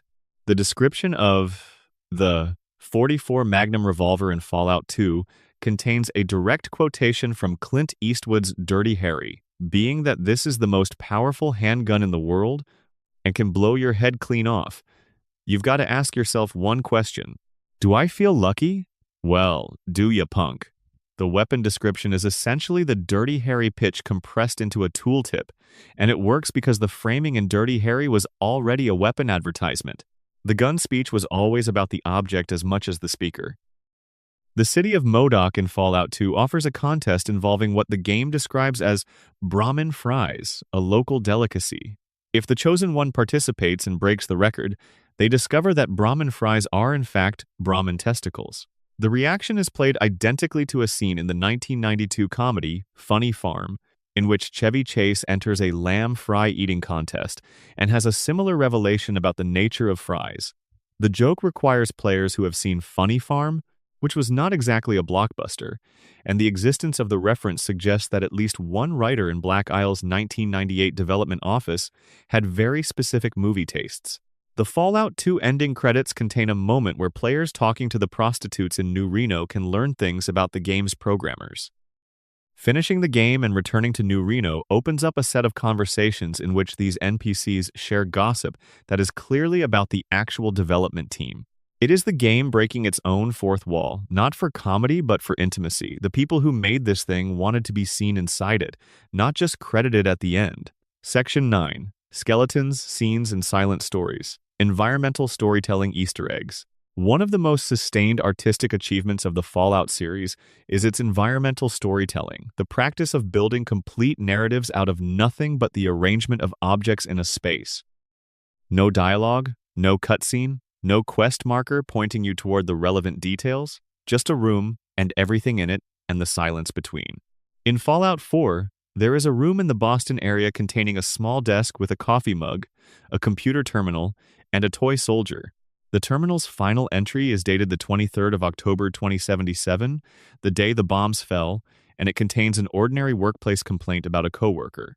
The coworker has apparently been annoying someone for months with small, boring workplace grievances. The last thought written before the world ended was about someone who refilled the coffee pot wrong. The mundanity is the point. History ended in the middle of a Tuesday, and people were still writing petty complaints about their colleagues when it did. The Dunwich Borers in Fallout 4 tells a horror story without ever using conventional horror mechanics. The story of what happened there, a pre-colonial ritual site that predates the nuclear era, something that was already old when the first colonists arrived, is pieced together through audio logs and environmental details, and a vision sequence triggered deep underground. The Lovecraftian implication is that whatever is down there is older and stranger than any of the game's other factions or threats. The Easter egg is the architectural choice. Bethesda built an entire H.P. Lovecraft narrative into what appears on the surface to be a standard raider quarry. In Fallout, New Vegas, there is a small ranching area that contains a shed and a well. If the player digs around the well, they find evidence suggesting that something happened here that the residents decided not to discuss publicly. The story is told entirely through item placement tools in positions that do not match normal use, soil disturbed in specific patterns, and the interpretation requires the player to construct the narrative themselves. Nothing is ever explained. The well keeps its secret. The environmental storytelling Easter egg in Fallout 3's abandoned tenement buildings in the Capital Wasteland is less dramatic than some, but more sustained. Players who move through these buildings carefully will notice that families clearly lived here until very recently. The evidence of a last meal that was never cleaned up, children's drawings on the walls, a note to a spouse about picking up milk that was never completed, the bomb dropped during the middle of ordinary domestic life, and the buildings preserve that ordinary life in amber, 200 years later, exactly as it was when it stopped. The crashed satellite dish in the Mojave Desert in New Vegas has a small campsite beside it. The campsite contains the remains of a person who clearly spent considerable time watching the dish and waiting for something to happen, perhaps for contact with something outside, perhaps for a signal that help was coming. The campsite is neatly organized. The wait was patient. Nothing came. The waiting itself becomes a kind of devotion, and the Easter egg is the recognition that people kept hoping long after hope was reasonable. In the Fallout 4 settlement of Sanctuary Hills, the game's starting neighborhood, there is a house that was once a home for veterans. The details inside specific medications, a specific layout, a specific collection of objects, suggest a character who was struggling to readjust to civilian life after military service. The house is not a quest location. There is no attached mission. The story is simply there, waiting to be read, complete in itself, told entirely through objects that most players will walk past without registering. Several locations across Fallout games contain what players call skeleton tableau, arrangements of skeletal remains in positions that tell small stories. Two skeletons reaching toward each other, a skeleton in a rocking chair facing a window, a skeleton at a piano with sheet music still open. These arrangements are not just decoration. Each one is a complete emotional statement, requiring no words. The Reach is a story about trying to get to someone in the last moment. The rocking chair is a story about someone who sat down and watched the world end. The piano is a story about the last song. Fallout 76 contains a skeleton on a door floating in what was formerly a lake. One arm reaches down toward the water. Another skeleton is visible below, hand extended upward. This is, as noted earlier, a reference to Titanic, but what makes it effective as environmental storytelling is that it works without the reference. Two people, trying to reach each other, separated by water, too late.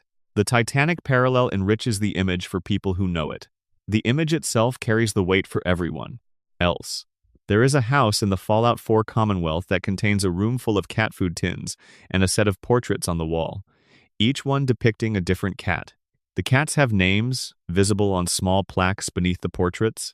The names are formal, slightly pompous, entirely at odds with the idea of a cat. The cat paintings survived the apocalypse intact. The cats themselves presumably did not. Someone clearly loved them, painted them, named them properly, and the paintings outlasted everything else about that person. The Easter egg is the tenderness. The detail that matters most is often the one that costs the least. The Dunwich building in Fallout 3, not the borers. The earlier building contains a basement sequence that introduces an auditory horror element before the player can see anything. The sounds change. The lights do something they should not. Something has been here a very long time, and the environmental cues are building toward a revelation that the game then declines to fully deliver. The horror is sustained precisely because it is not resolved. The basement of Dunwich is an Easter egg that functions as a genre exercise, teaching players the rhythm of a Lovecraftian horror story using nothing but sound design and level architecture. In Fallout, New Vegas, the Goodsprings Cemetery, visible within minutes of starting the game, contains a central grave that can be dug up. The reward for doing so is decent early game loot. But the more interesting detail is that 3 graves are arranged together with no identifying names, and there is a slight difference in the soil above the central one. The suggestion is that someone was buried here in haste, perhaps under circumstances that could not be made public. The cemetery is a place where Goodsprings keeps its official dead. The unmarked center grave is where it keeps something else. The Sierra Madre Casino in the Dead Money DLC for New Vegas is designed as an environmental Easter egg in itself.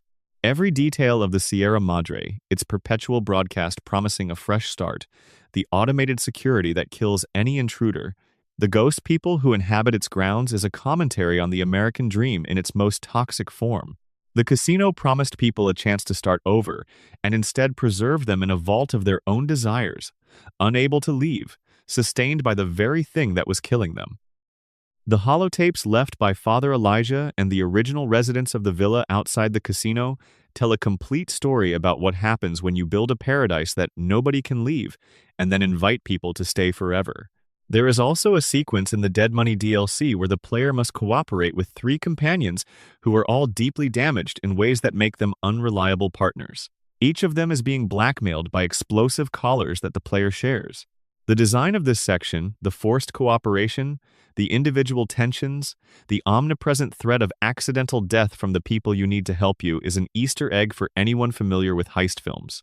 The Dead Money DLC is a heist story filtered through Fallout aesthetics, and its structure follows heist film conventions carefully enough that players who recognized it from the opening moments could trace the beats as they arrived. Section 10. Developer jokes, self-references, and inside gags. The Fallout series has always maintained a tradition of developers leaving their fingerprints on the world in ways that are technically invisible during normal play, but visible to anyone who knows where to look. This tradition goes back to the very first game and runs through every subsequent entry. The GURPS password, mentioned earlier, is one of the cleanest examples. A game system that was cut from the project before it was ever implemented, preserved as a possible computer password in a game that came out more than a decade later. The developers who put it there may not have been the same ones who tried to license GURPS in the first place. The reference was passed down, or independently rediscovered, or looked up in old documents. Either way, it is in there, and finding it produces the particular pleasure of discovering something that was not meant for a general audience. In Fallout 3, the Lone Wanderer's birth date, stamped on their birth certificate, is the 13th of July, 2258. The date corresponds to Micah 7, 13 inches the Bible, which reads, "And the earth will become desolate because of her inhabitants, on account of the fruit of their deeds." The Bible passage was chosen as the player character's birthday. Every lone wanderer in Fallout 3 was born on a date that is a biblical reference to the desolation of the earth, which is either very funny or very grim, depending on how you look at it. The developers chose it with enough specificity that it cannot be accidental.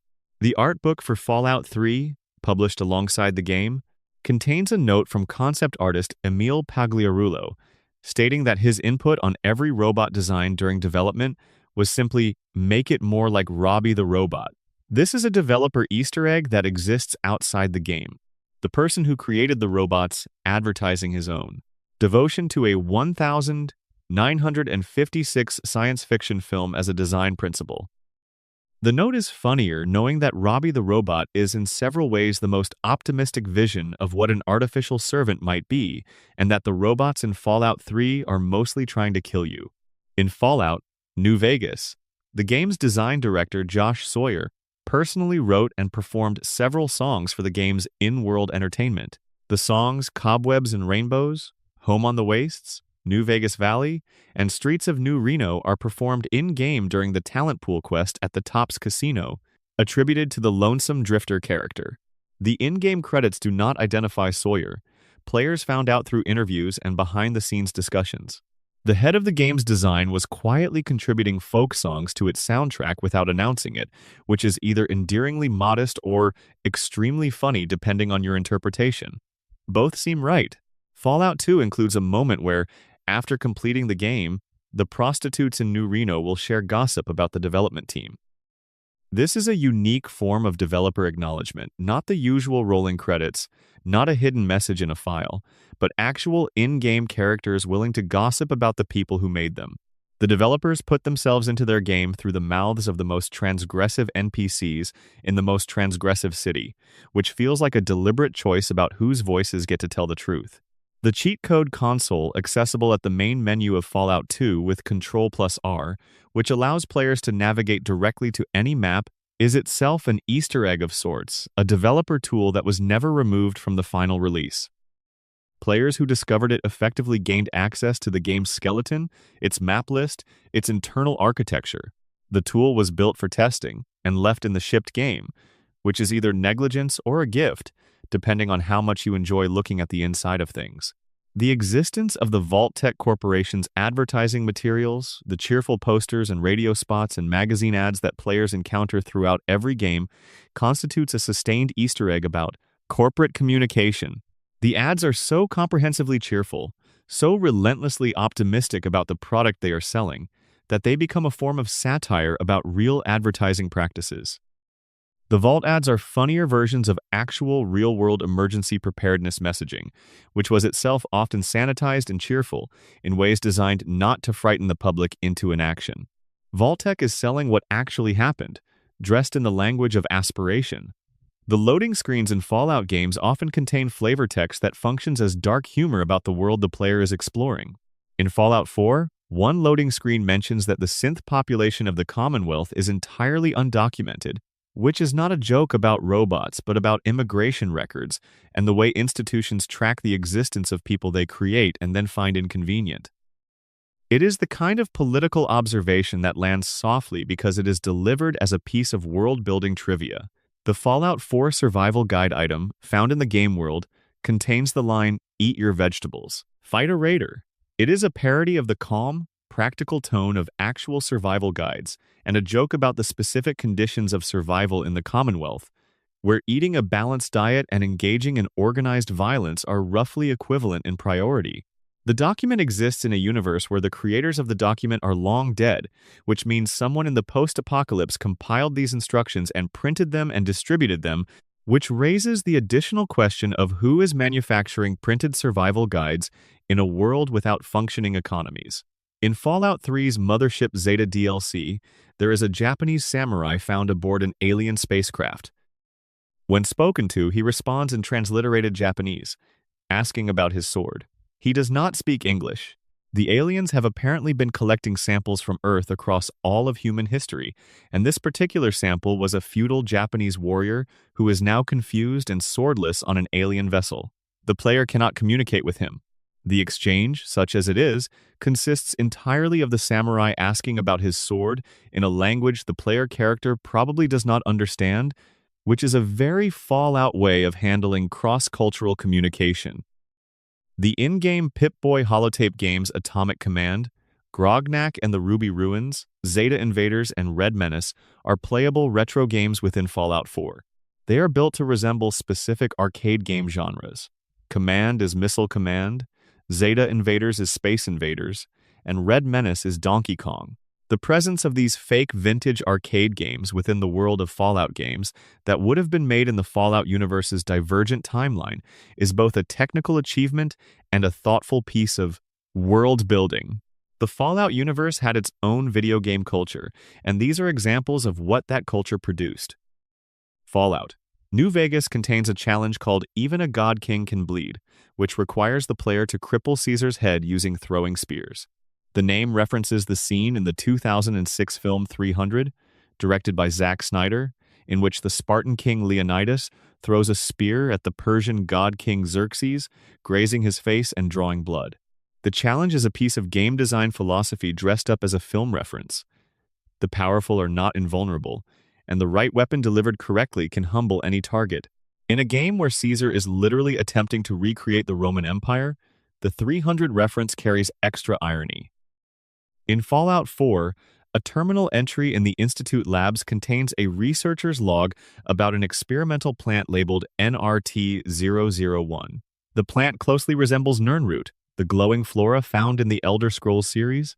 The terminal entry does not explain where the plant came from or how it ended up in a Commonwealth lab. Players who recognize the Nirnroot immediately notice the connection, and a small online argument began about whether this constituted proof of a shared universe between Fallout and the Elder Scrolls. The developers have never confirmed this, which is appropriate because the best Easter eggs are the ones that create questions rather than answer them. The Fallout 76 Easter egg involving the Brotherhood of Steel's name and the Dark Brotherhood callback functions differently from most of the others on this list because it is delivered through dialogue rather than environment. Sarah Matthews' complaint that the Brotherhood should have been called something darker. A Dark Brotherhood is a character speaking casually, improvising alternative names for a faction she finds a little boring. The joke is that she has accidentally suggested the name of a competing Bethesda franchise's most famous guild. Within the Fallout universe, she has no idea what a Dark Brotherhood is. The Easter egg exists entirely in the overlap between her dialogue and the player's knowledge. The Sly magazine found in several Fallout games is a parody of the various men's fashion and lifestyle magazines that populated American newsstands in the mid-23rd century. The covers feature impossibly optimistic headlines and a visual style borrowed directly from real publications, but the content when readable is about the post-nuclear world and the specific concerns of men navigating it. The reference layer is the form itself. By presenting post-apocalyptic concerns in the format of a 1950s lifestyle magazine, the game comments on the original magazine's relationship to the social conditions of their own era. Section 11. Musical Easter eggs, radio references, and the sounds of the wasteland. The musical world of Fallout is one of the series' most distinctive creative decisions. Rather than scoring the games with original post-apocalyptic music, the developers chose to populate their radio stations with actual pre-war recordings, real songs from the late 1940s and 1950s, played on fictional radio stations by fictional DJs, creating a constant sonic reminder that the world the player is wandering through used to have music in it. People used to dance to this. People used to fall in love to this. And then the bombs fell. The Ink Spots, whose songs I Don't Want to Set the World on Fire and Maybe appear prominently in Fallout 3, are perhaps the most important musical Easter egg in the series. I Don't Want to Set the World on Fire opens the game and has since become inextricably associated with it. The irony of a song about romantic restraint playing over nuclear devastation so complete that it seems impossible the choice could have been accidental. The Ink Spots were a real vocal group, most active in the late 1930s and 1940s, and their music carries a specific kind of warmth, intimate, slightly melancholy, built for close listening. Paired with the Capital Wasteland's visual desolation, the warmth becomes elegiac. Roy Brown's Mighty Mighty Man, Billie Holiday's Easy Living, and Cole Porter's Anything Goes all appear in the Fallout series at various points, selected not for thematic fit in any obvious way, but for their ability to create contrast with the visual environment. The game understood very early that the distance between a cheerful song and a destroyed landscape was itself a kind of emotional content. In Fallout New Vegas, the song Ain't That a Kick in the Head by Dean Martin is both a radio song and a quest name, as noted earlier. But the broader Dean Martin presence on Radio New Vegas is worth dwelling on. Wayne Newton voicing Mr.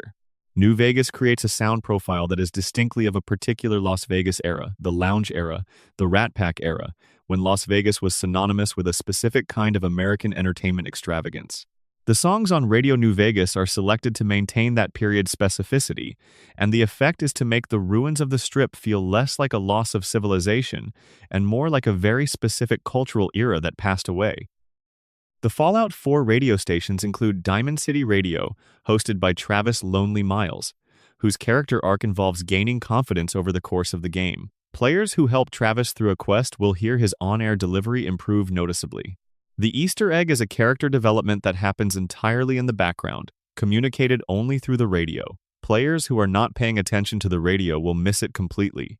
Players who listen while exploring will gradually notice that Travis sounds different, better, more present, and the change is available without a cutscene or a quest conclusion screen. It is done entirely through voice performance, encountered passively, and it is one of the more elegant pieces of character writing in the game. The songs on Radio New Vegas were specifically selected to complement the Western setting. Big Iron, an instrumental folk song about a legendary gunfighter, fits the Mojave atmosphere so precisely that it was eventually used in promotional materials for the Amazon Prime Fallout television series. The song exists in our world, not the Fallout universe, but its selection for the game's soundtrack demonstrates how carefully the audio direction was considered. The song had to feel like it belonged in the desert, like it had always been there, waiting for a game to use it correctly.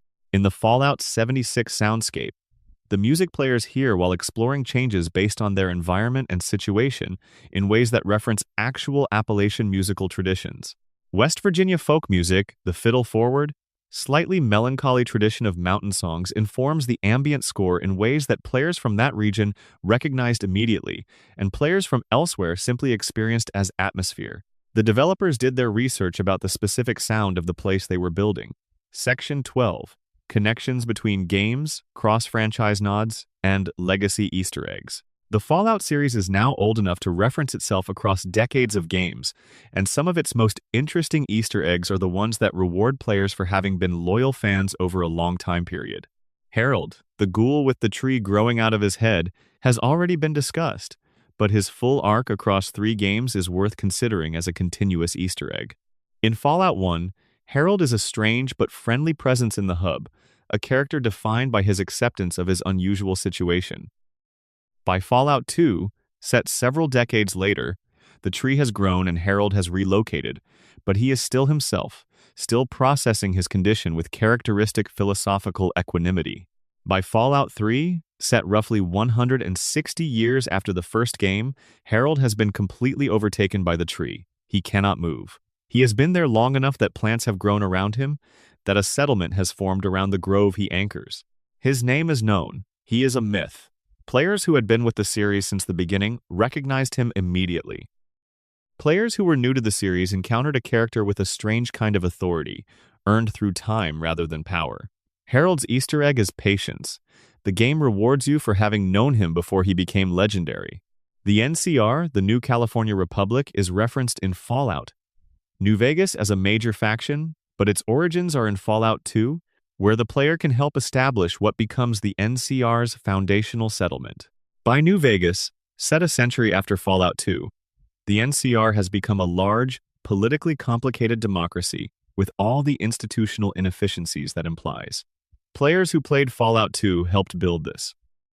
The NCR's presence in New Vegas is a payoff to player choices made in a different game by a different company a decade earlier.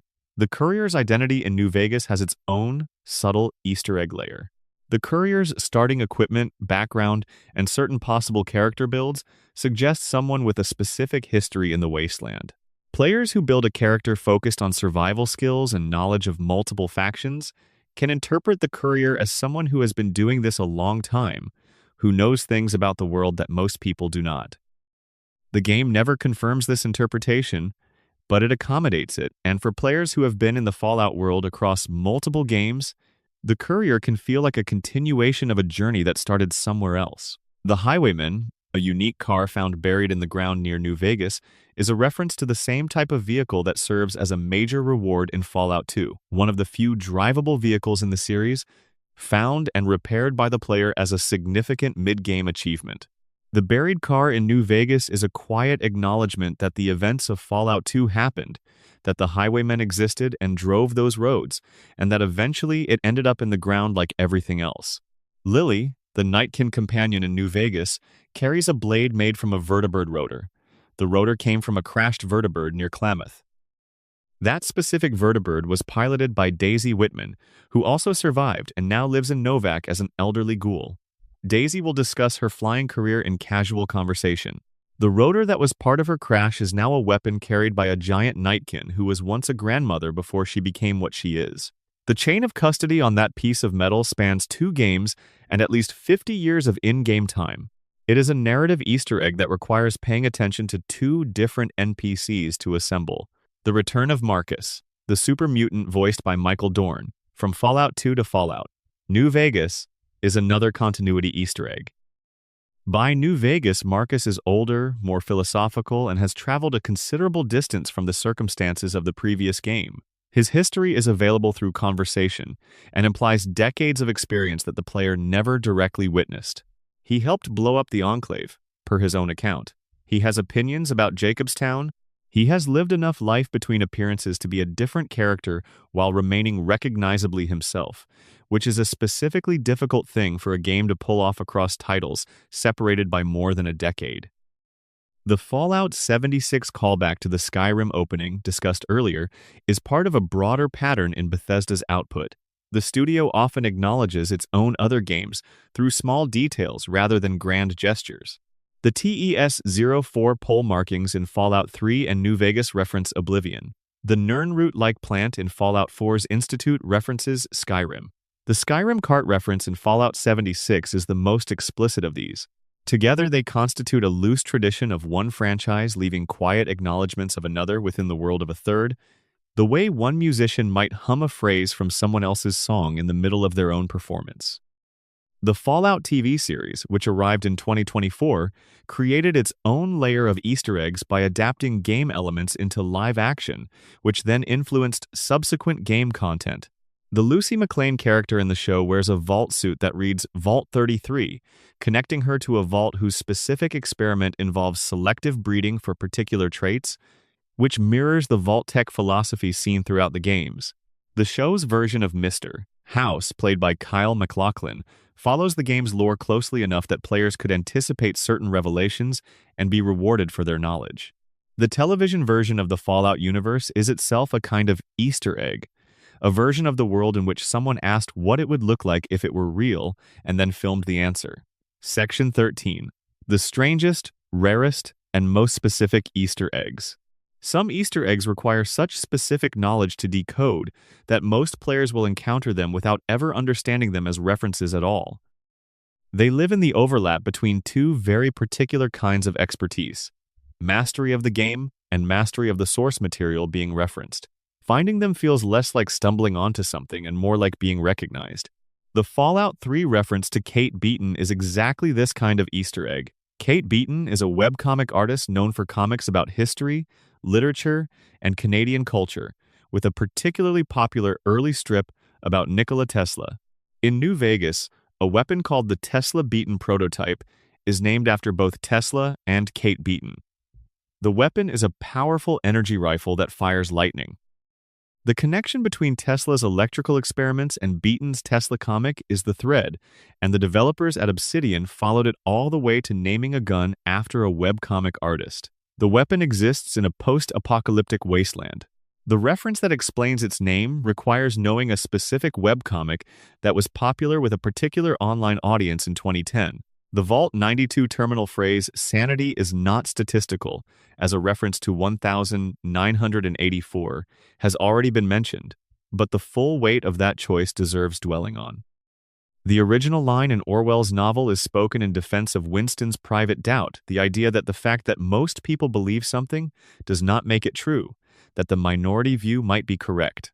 In Vault 92, where psychoactive substances have made the entire population's perception of reality unreliable, the inversion of that idea, placing the non-statistical nature of sanity in the overseer's notes, suggests that the overseer understood what the experiment was doing to the vault's epistemological coherence and found comfort in the idea that there might still be such a thing as truth beneath the noise.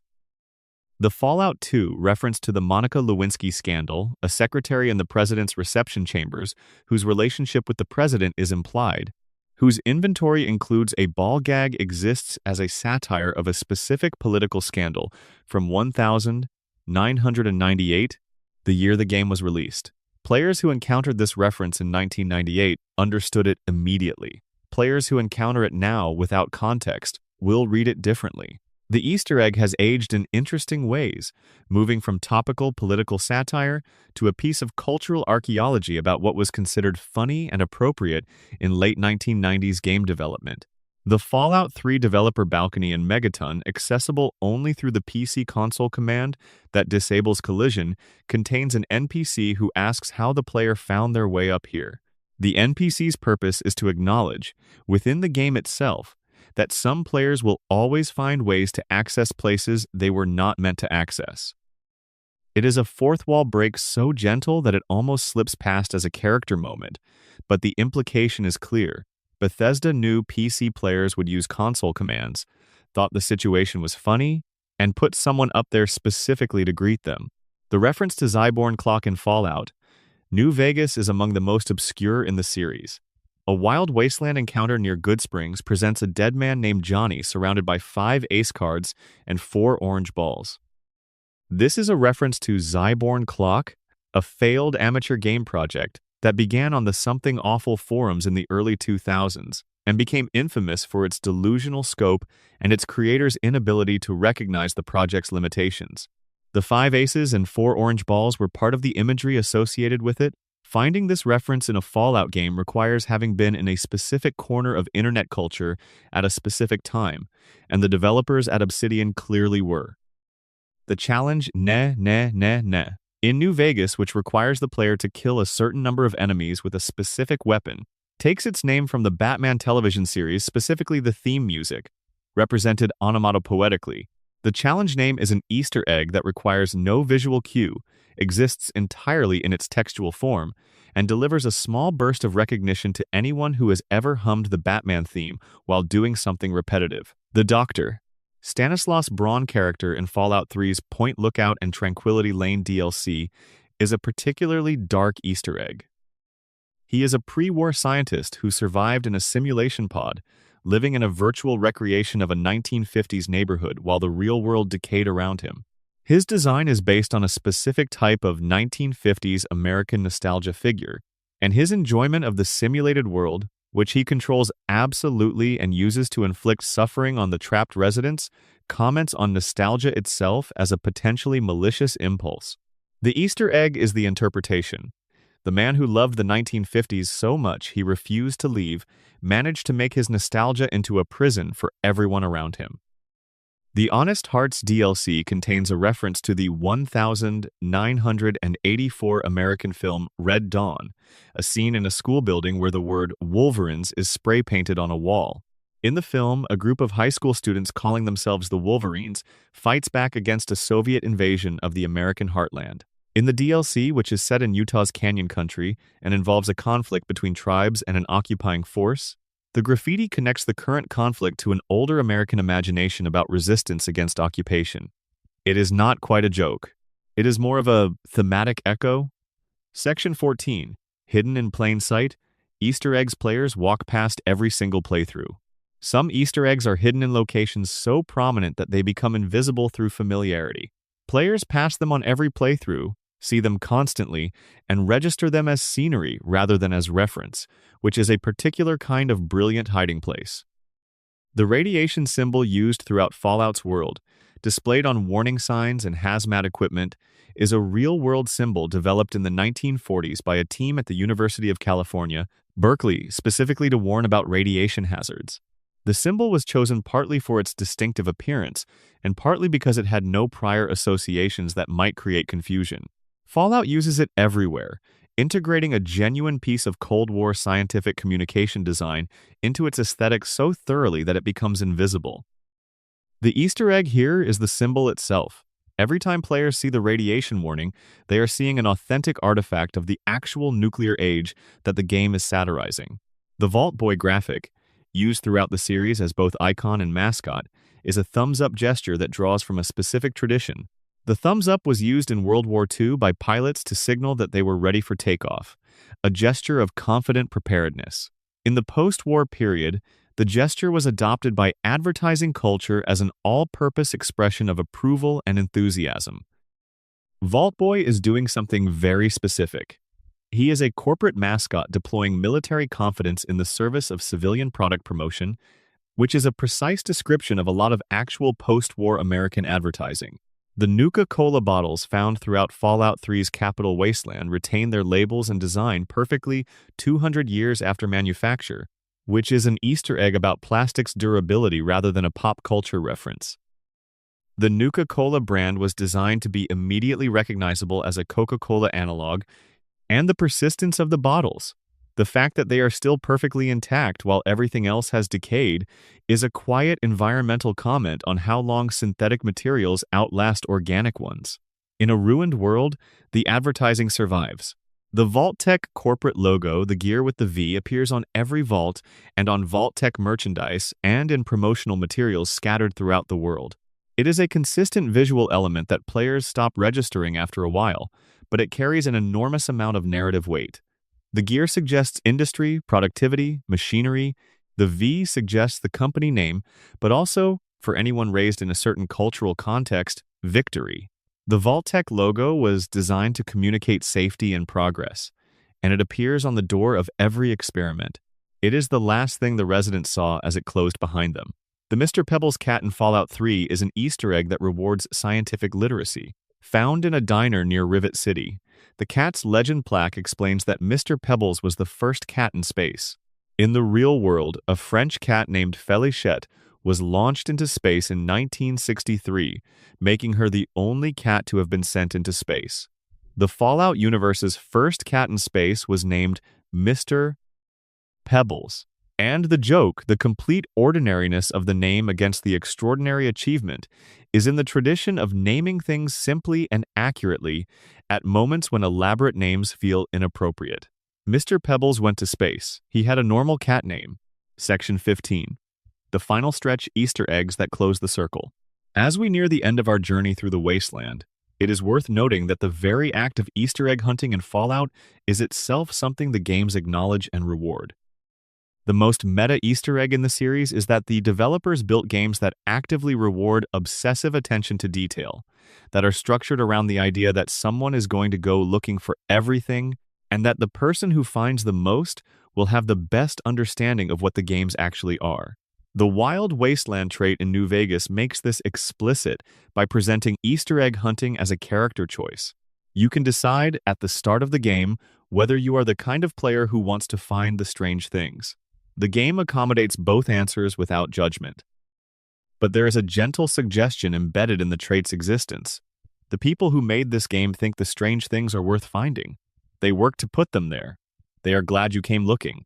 The Fallout Bible, written by Chris Avellone between 2002 and 2004, was a series of unofficial documents that attempted to consolidate and clarify the lore of the original Fallout games. It was distributed freely online, and it became one of the foundational texts for Fallout fan communities. Within it, Avellone identified many Easter eggs and developer jokes, explained them, and added more of his own. The Bible itself is a kind of Easter egg, a supplementary text that rewards the most dedicated readers with answers to questions the games themselves never directly address. The fact that multiple games reference characters and events from the first two games, Harold, Marcus, Daisy Whitman's Vertibird, the NCR creates a continuous world that accumulates meaning over time. The longer you have been in the Fallout universe, the more you find. The games are designed to reward longitudinal engagement, to give back proportionally to what the player has put in. In Fallout 76, the developer references embedded in Watoga High School's classroom signs are a specific kind of institutional memory. The people who made this game are preserved inside it, not as celebrities but as teachers, as people who imparted something. The joke and the tribute occupy the same space. 20 years from now, players who visit Watoga High School will encounter the names of people who worked in Bethesda's offices in 2017 and 2018, probably without knowing who they were. The names will have outlasted the context. The Easter egg will have become archaeology. The Fallout series began in 1997 with a small team making a game they loved and hiding in it things they loved even more. Almost 30 years later, the franchise encompasses 6 mainline entries, multiple DLCs, a television series, merchandise, and an audience that spans multiple generations. And somewhere in the ruins of every game in that franchise, a developer's joke is waiting quietly for the right player to find it. The blue police box in the desert in the first Fallout, the crashed whale in Fallout 2, the McClellan family's automatic house in Fallout 3, the fossilized dog in New Vegas, the Cheers bar in the Commonwealth, the Jack Torrance skeleton in the hedge maze in West Virginia. They are all the same thing, a person who made something and who wanted you to know that they were there and who trusted that you would come looking. That trust has always been honored. The community around Fallout has found things the developers put in the games and then forgot about. It has found things that were never supposed to be found. It has found things that were buried so deeply they required years of methodical exploration and collective effort to unearth.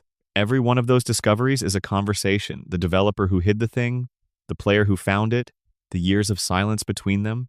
The wasteland is not empty. It never was.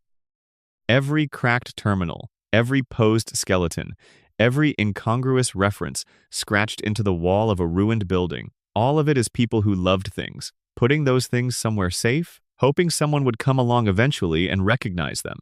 That is what this whole franchise has always been. Underneath the apocalypse and the factions and the moral choices and the combat systems, it is a collection of love letters. And tonight, you found 200 of them. If you made it this far, thank you for spending this time in the wasteland with me. There are thousands more where these came from. The Fallout series is old enough and large enough that dedicated players are still finding secrets that nobody documented publicly.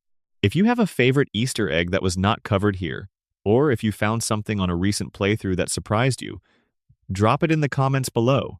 I genuinely want to know. If tonight's video helped you get comfortable or find something to fall asleep to, please like this video. It makes a significant difference in how this content gets seen. And if you want to hear more of this kind of unhurried, detailed exploration of the things hidden inside the games we love, subscribing means you will be there when the next one arrives. The wasteland always has more to show you. We just have to keep looking. War never changes, but the people who hide things inside it keep surprising us. Sleep well. Bonus section, 40 more eggs nobody talks about enough. We have covered the famous ones, the beloved ones, the ones every guide lists first. But the Fallout series is deep enough that even a comprehensive survey leaves entire categories of discoveries on the table. Here are 40 more Easter eggs that deserve their moment in the light, some obscure, some newly rediscovered, some sitting in plain sight for decades without receiving the attention they earned. The Mr. Gutsy robots in Fallout 4 have combat lines that reference Full Metal Jacket directly and extensively. The 1987 Stanley Kubrick film, adapted from Gustav Hasford's novel The Short Timers, follows Marines through basic training and the Battle of Hue, and its dialogue, particularly from the drill instructor character, Gunnery Sergeant Hartman, was so quotable that it entered military pop culture almost immediately. The Mr. Gutsy units were programmed, presumably by pre-war defense contractors, with combat dialogue that sounds exactly like a soldier who grew up watching war films. Which is to say, they sound like every soldier, because every soldier grew up watching the same films. The super mutant behemoth named Swan in Fallout 4 has an additional Easter egg in his biology. Swan's experiment injecting a mentally disabled man with the intent to raise his IQ mirrors the premise of Flowers for Algernon with uncomfortable precision, but the name itself carries another layer. A swan is traditionally a symbol of transformation and grace, associated in European cultural tradition with purity and beauty. Swan, the massive violent monster in Swan's Pond, is the darkened version of that symbolism. The transformation happened, but it continued past any point of grace, into something that cannot be approached, cannot be communicated with, that attacks everything that comes near. The name is a sad joke. The Vault 11 story in New Vegas culminates in a recording that reveals the Vault's terrible secret, that the annual sacrifice was never required, that the inhabitants could have simply refused and survived. This revelation is not an Easter egg in the traditional sense, but the specific hiding place of the recording is. It is in a room called the Overseer's Chamber, behind a door that only opens after the player has listened to enough logs to understand what happened. The game made you earn the revelation.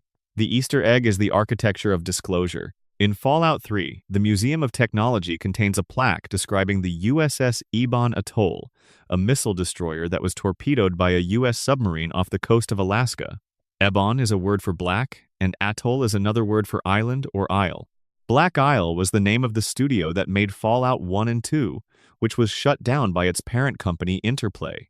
The fate of the USS Ebon Atoll torpedoed by its own side mirrors the fate of Black Isle quite accurately. The plaque is a memorial. It is also a grievance, dressed up as military history. The Point Lookout DLC for Fallout 3 mentions a company called Isla Negra Holdings in several loading screens and notes. Isla Negra is Spanish for Black Isle. The developers at Bethesda were acknowledging the studio that built the foundations of the franchise they had inherited in a DLC set in a bayou through the name of a fictional real estate holding company. The affection in this is real. The memorial quality is real. You have to know Spanish to get the full weight of it. The Fallout 3 character Charon, a ghoul mercenary who can be hired as a companion, will occasionally say something that references the Beatles. When switching from melee to ranged combat, he makes a remark that invokes the song Happiness is a Warm Gun, a 1,968 song from the White Album, whose title alone is a piece of cultural history. The song's title came from an NRA advertisement that John Lennon found disturbing and decided to turn into a drug and sex metaphor. A ghoul mercenary in a ruined Washington, D.C. Citing a Beatles song about guns is a very specific kind of cultural feedback loop. In Fallout New Vegas, there is a challenge called Nuke It from Orbit, which requires killing a certain number of enemies with a specific weapon. The name references one of the most famous paraphrases in science fiction cinema, a line from Aliens, the 1986 James Cameron film, in which the character Ellen Ripley advocates nuking the alien-infested colony from space. The actual line in the film is, "I say we take off and nuke the entire site from orbit. It's the only way to be sure," which became a cultural touchstone for a specific kind of decisive overkill logic. In the wasteland, where conventional solutions have already failed spectacularly, the appeal of orbital nuclear bombardment as problem-solving is darkly comprehensible. The New Vegas challenge Set Lasers for Fun requires the player to deal 16,000 points of damage with one-handed energy weapons. Its name is a reference to set phasers to stun, the operating instruction for energy weapons in Star Trek.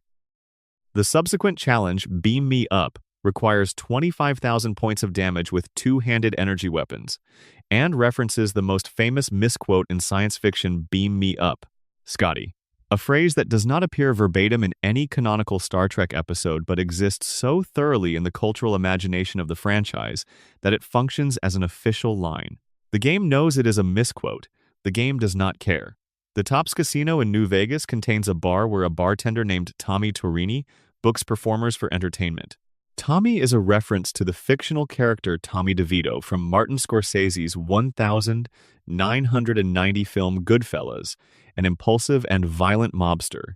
The casino entertainment booking context is a specific enough reference that it rewards players who recognize both the setting and the source character's particular associations. In Fallout 4's Far Harbor DLC, the Children of Atom faction encountered on the island have a specific line of dialogue available when the player character demonstrates knowledge of radiation science. The response involves the children describing radiation in language that blends the correct scientific terminology with religious ecstasy in a way that makes the real science sound like doctrine. The Easter egg is the writing technique. By putting accurate information in the mouths of people who believe in it religiously, The DLC creates a commentary on the relationship between faith and empirical knowledge without ever explicitly arguing either side. The Fallout 76 Mad Hatter's Tea Party location, which appears in the wilderness of West Virginia as a completely intact outdoor tea party setup with rocking chairs and decorative arrangements, is a reference to Lewis Carroll's Alice in Wonderland. The Mad Hatter's perpetual tea party frozen at 6 o'clock because time has stopped for the characters' maps onto a post-apocalyptic world very naturally. Everything stopped at a specific moment, and someone has set out the cups anyway, as if at any moment the guests might return and the party might resume. In Fallout 3's Operation Anchorage DLC, a military reporter is gathering soldiers for a photograph and says, "Maybe someone will make this picture into a statue one day." This is a reference to Flags of Our Fathers, the 2006 Clint Eastwood film about the men who raised the flag on Iwo Jima and were immortalized in Joe Rosenthal's famous photograph, which was subsequently turned into a memorial statue in Washington, D.C. The DLC is set during a simulation of the Anchorage Liberation Campaign, and having a reporter suggest that the moment might become a statue is a specific and pointed nod to how military memory is constructed. The Fallout 2 character Myron, the teenage chemist who invented Jet, has a specific Easter egg attached to him.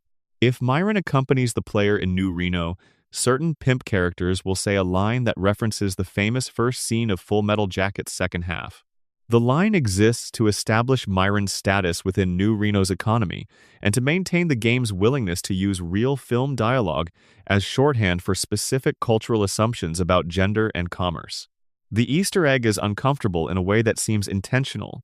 The game knows what it is doing. The perk in Fallout 3 called Animal Friend, which allows the player to pacify animals, has an icon that appears to reference Harvey the 1950 film in which James Stewart's character is friends with a 6-foot invisible rabbit named Harvey.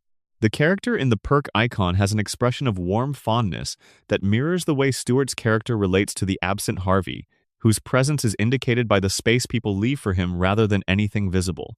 In Fallout 4, the Boston Public Library is a location players can explore. Within it, there are still books on shelves, many more books than most locations in the game contain, because of course a library would have books. Among the readable terminal entries and holotapes in the building is a note from a librarian who continued cataloging and organizing the collection in the years following the Great War, operating under the conviction that preserving the collection was important regardless of whether anyone came to read it. The Easter egg is the librarian's persistence. The commitment to preserving knowledge as an end in itself, with no audience, is a form of faith that the game treats with genuine respect. The Fallout 76 location near Pumpkin House, where a glamping setup sits abandoned, contains a picnic table with a reference visible to anyone who approaches carefully. The specific items arranged on the table mirror the famous tableau from a specific film that the developers clearly loved, though they arranged it with enough looseness that the reference requires interpretation rather than direct recognition. This is a deliberate strategy. The Easter egg is designed to reward confidence in your own reading rather than certainty about the developer's intent. Vault 22 inches New Vegas, the overgrown botanical vault, contains a note in the upper levels written by a scientist named Keeley, who was studying the vault's plants before becoming trapped there. Her notes document the gradual realization that the plants are more intelligent than they initially appeared, more capable of organizing their behavior, more purposeful in the way they spread. The note is not a reference to a specific film or book, but to a genre, the science fiction horror tradition of intelligent plant life, stretching back to the day of the Triffids and forward through dozens of films and novels. The Easter egg is the genre acknowledgement. Vault 22 is a John Wyndham story wearing Fallout aesthetics. The Fallout 3 character, Moira Brown, is one of the more enthusiastically written NPCs in the series, and her enthusiasm is itself a kind of Easter egg. Her relentless optimism about the Wasteland Survival Guide project, her cheerful response to nearly every form of bad news, her genuine belief that research conducted in extremely dangerous conditions will produce publishable results. All of this is a parody of the specific personality type of the early 2000s internet research culture. The kind of person who believes that any problem can be solved if you gather enough data is a recognizable type, and Moira is that person, placed in an environment where the data gathering is likely to kill her, which makes the comedy sharper. In the New Vegas DLC Honest Hearts, the player encounters a man named Ricky who presents himself as an experienced wasteland trader but is clearly fabricating most of his background. His tells are everywhere: the wrong details, the inconsistencies, the way his story changes when pressed.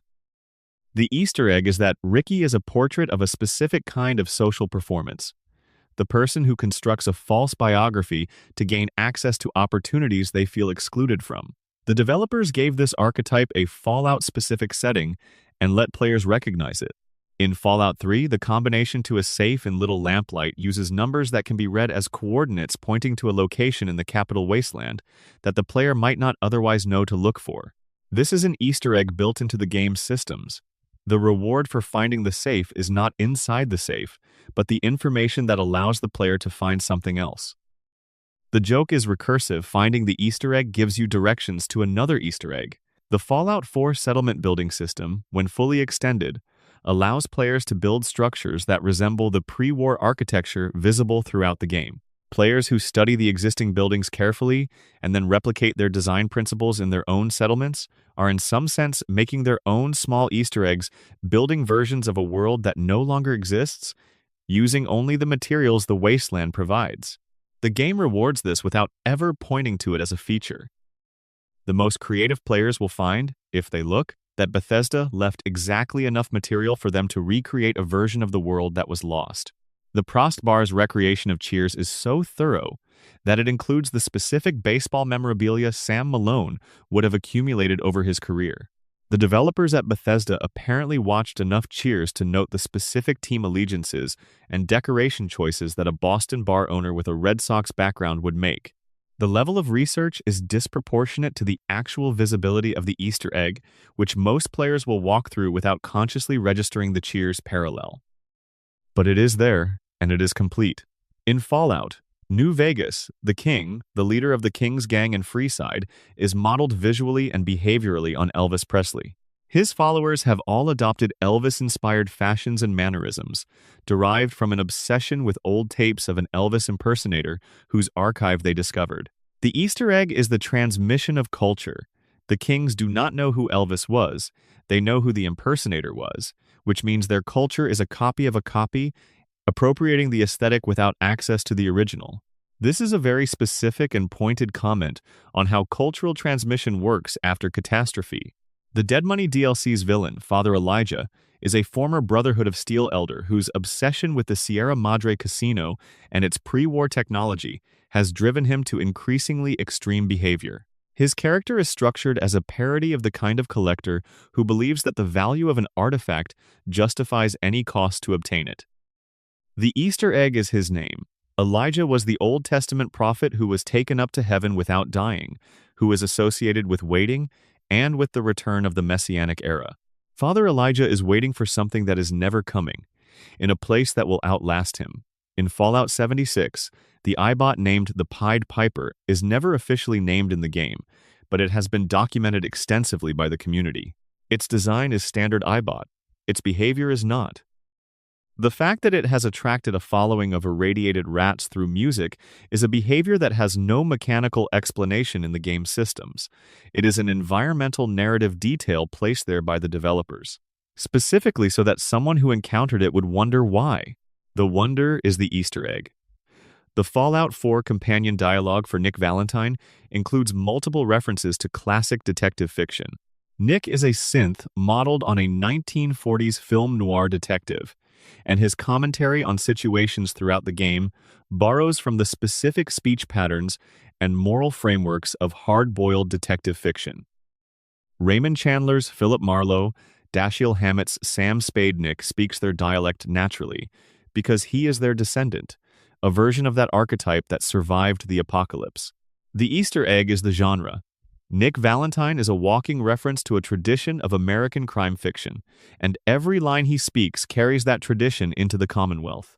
In New Vegas, the companion Veronica Santangelo is a Brotherhood of Steel scribe who has developed doubts about the organization's direction. Her dialogue over the course of the game touches on themes of institutional loyalty, personal belief, and the cost of belonging to a community whose values are drifting away from your own. The Easter egg is the structure of her character arc, which mirrors real theological and philosophical writing about the experience of losing faith in an institution while retaining faith in the underlying values the institution claims to represent. Veronica is a character study about the difference between the church and the faith, transplanted into a post-apocalyptic context where the church carries guns. The Fallout 4 quest, The Silver Shroud, is a sustained homage to Pulp Fiction and Golden Age superhero comics. The Silver Shroud is a fictional radio drama character from before the war, and the quest involves the player character adopting the Shroud's identity and protecting the Good Neighbor settlement. The NPC interactions change when the player is in costume. Enemies and allies both respond to the Shroud persona differently from how they respond to the sole survivor. The Easter egg is the genre experiment. The game is briefly becoming a Golden Age superhero narrative within its own post-apocalyptic framework, and the transition is handled with genuine affection for both genres. The GURPS system has one more Easter egg moment worth noting. In Fallout 2, the word GURPS can appear as a computer password in multiple locations, not just one. The developers enjoyed this particular callback enough to distribute it through the game. Finding it in one location rewards a specific kind of attention. Finding it again rewards the understanding that the development team had feelings about the licensing dispute that ended the collaboration. The Fallout 1 special encounter involving the TARDIS has a specific detail that many accounts of the Easter egg skip over. The police box is locked and cannot be entered. You can find it, stand next to it, and acknowledge its presence, but you cannot go inside. The joke here operates on multiple levels. The TARDIS's whole function is transport through time and space, which is exactly what you might want in a post-apocalyptic wasteland, and you cannot use it. It is locked. The encounter is a reference to Doctor Who, and it is also a small, quiet joke about how the most useful things in a desperate situation are always just out of reach.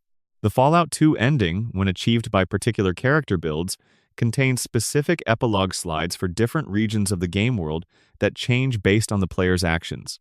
Some of these epilogues are devastating. Some are hopeful. One, for the town of Reading, notes that the conflict over its resources continued long after the Chosen One's intervention changed the balance of power, that the structural conditions that created the conflict were never fully addressed. This is not a pop culture reference. It is a reference to history, specifically to the pattern of resource conflicts that repeat regardless of who wins individual battles within them. The Easter egg is political theory dressed in post-apocalyptic narrative. The Fallout 76 location, known simply as Pleasant Valley Ski Resort, is one of the more evocative pieces of environmental storytelling in the game, and it contains an Easter egg that rewards players who read all available terminal entries. The resort was a pre-war luxury destination, and its staff terminals document the anxiety of the weeks before the Great War, a management that was simultaneously trying to maintain the resort's public image of carefree luxury, while privately aware that the world outside was approaching a crisis. The last guest feedback terminal contains a response from a staff member that begins addressing a complaint about slow service and ends mid-sentence, precisely when the bombs fell. The terminal never registered the management response as complete. 200 years later, it is still pending. In Fallout 4, there is a location called the Dunwich Borers that continues the Lovecraftian theme established by Fallout 3's Dunwich building. The Borers are mining the site where something old and not entirely explicable has been dormant. The specific depth markers as the player descends into the quarry, the way the atmosphere changes, the way the visions become more frequent, the way certain employees' logs document a slow drift away from rational thinking, mirror the structure of a Lovecraft story precisely.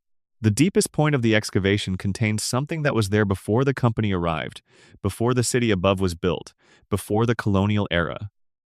The Dunwich Easter egg rewards players who know Lovecraft's New England horror stories well enough to recognize the architecture of dread that the developers borrowed and rebuilt. The Fallout 3 perk called Here and Now doubles the player character's current experience points immediately and advances them one level. The name is a reference to the therapist and author Werner Erhard and his human potential movement of the 1970s, specifically the EST seminars that promised psychological transformation through confrontational group experience. The EST seminars took their name from the Latin word for is, and Erhard's philosophy was built around the idea of radical presence in the current moment. The perk that rewards you for being here right now, playing this game, advancing your character in this specific moment, is named for a philosophy about the transformative power of immediate experience. The connection is whimsical enough that it probably does not survive close examination, but it is in there. The Fallout 4 Vault 81 experiment was designed to create disease cures, as noted, but the specific diseases the researchers were targeting listed in Dr. Olivet's terminal entries include several that were pressing public health concerns in the early 21st century when the game was being written. The list reads less like a satirical document from the 2070s and more like a 2015 pharmaceutical wish list. The Easter egg is the time bleed, the developers' contemporary concerns about healthcare and disease research showing through the surface of their 2070s setting. The Fallout. New Vegas perks and challenges named after Dean Martin songs Ain't That a Kick in the Head for the opening quest Volare. For the Boomer quest, various radio selections constitute a sustained Easter egg about Las Vegas's specific cultural moment. Dean Martin's Las Vegas was the apex of a particular kind of mid-century American entertainment luxury, the period when Las Vegas was simultaneously the most modern city in America and a deeply nostalgic performance of pre-war glamour. The Fallout universe's Las Vegas is doing exactly the same thing, maintaining the performance of normalcy and glamour over the reality of nuclear devastation, exactly as the real Las Vegas maintained the performance of timeless indulgence over the reality of mob control, Cold War anxiety, and nuclear testing in the nearby desert. In Fallout 2, the children of the Den area can pick the player's pockets repeatedly. This is annoying gameplay, but it is also an Easter egg about Oliver Twist Dickens's 1838 novel, in which a gang of children in London slums, trained by the criminal Fagin, survive by pickpocketing.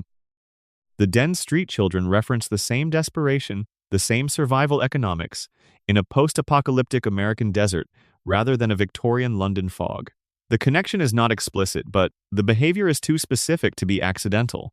The Fallout 4 companion Codsworth's name is a reference to the fictional English butler archetype, specifically to the tradition of butlers in British fiction and film, whose primary characteristic is unflappable competence and loyalty in the face of deteriorating circumstances. P.G. Wodehouse's Jeeves is the apex of this archetype. Codsworth, who has maintained the sole survivor's house for 200 years and greets their return with a combination of relief and quiet dignity, is Jeeves in robot form, placed in a post-apocalyptic Boston, waiting at the end of history for his employer to come home. In New Vegas, the achievement Ain't That a Kick in the Head requires completing the tutorial mission, but a different achievement, You Run Bartertown, references the third Mad Max film, Beyond Thunderdome, in which the villain, Anti-Entity, rules a settlement called Bartertown. The achievement requires barter skill, making the reference functional rather than merely cosmetic. The player who runs Bartertown with skill is also the player who can quote the line in context, which is the exact kind of inside joke that makes achievement design satisfying when it is done well. The Fallout 4 DLC Nuka World references Dark Souls through a hidden location near the park's perimeter. A bonfire is burning. A sword is embedded in the ground near it. The specific visual composition, the bonfire, the upright sword mirrors the rest area aesthetic of Dark Souls, a game series about exploring ruined civilizations where the protagonist rests at bonfires between encounters with dangerous enemies. The reference is well placed given that Nuka World involves the player clearing a theme park zone by zone in a way that structurally resembles the area-by-area progression of a Souls game. Also in Nuka World, a specific section of the Disciples Faction's tower contains a shape embedded in the floor that, when viewed from above, closely resembles a specific character in Carbonite from Star Wars. The Empire Strikes Back. Han Solo's fate at the end of that film frozen in Carbonite, as decoration for a crime lord is referenced here in miniature, suggesting that the Disciples Faction has its own relationship with the idea of preserving enemies as trophies. The Fallout 3 perk Cyborg, which enhances the character's cybernetic capabilities, has a description that references the Borg from Star Trek, specifically the Borg's famous statement that resistance is futile. The description notes that flesh is weak, which is a paraphrase of the Borg's philosophy about the superiority of cybernetic enhancement. The perk is called Cyborg, not Borg, keeping the reference loose enough to be deniable, but the description language is specific enough to confirm the intent. The Fallout 2 special encounter that involves King Arthur's knights searching for the Holy Hand grenade is, on examination, structured as a miniature tabletop RPG session. The knights have specific dialogue options, some of which lead to combat and some of which lead to alternate resolutions. The encounter has a puzzle quality, a right way to handle it, and several wrong ways.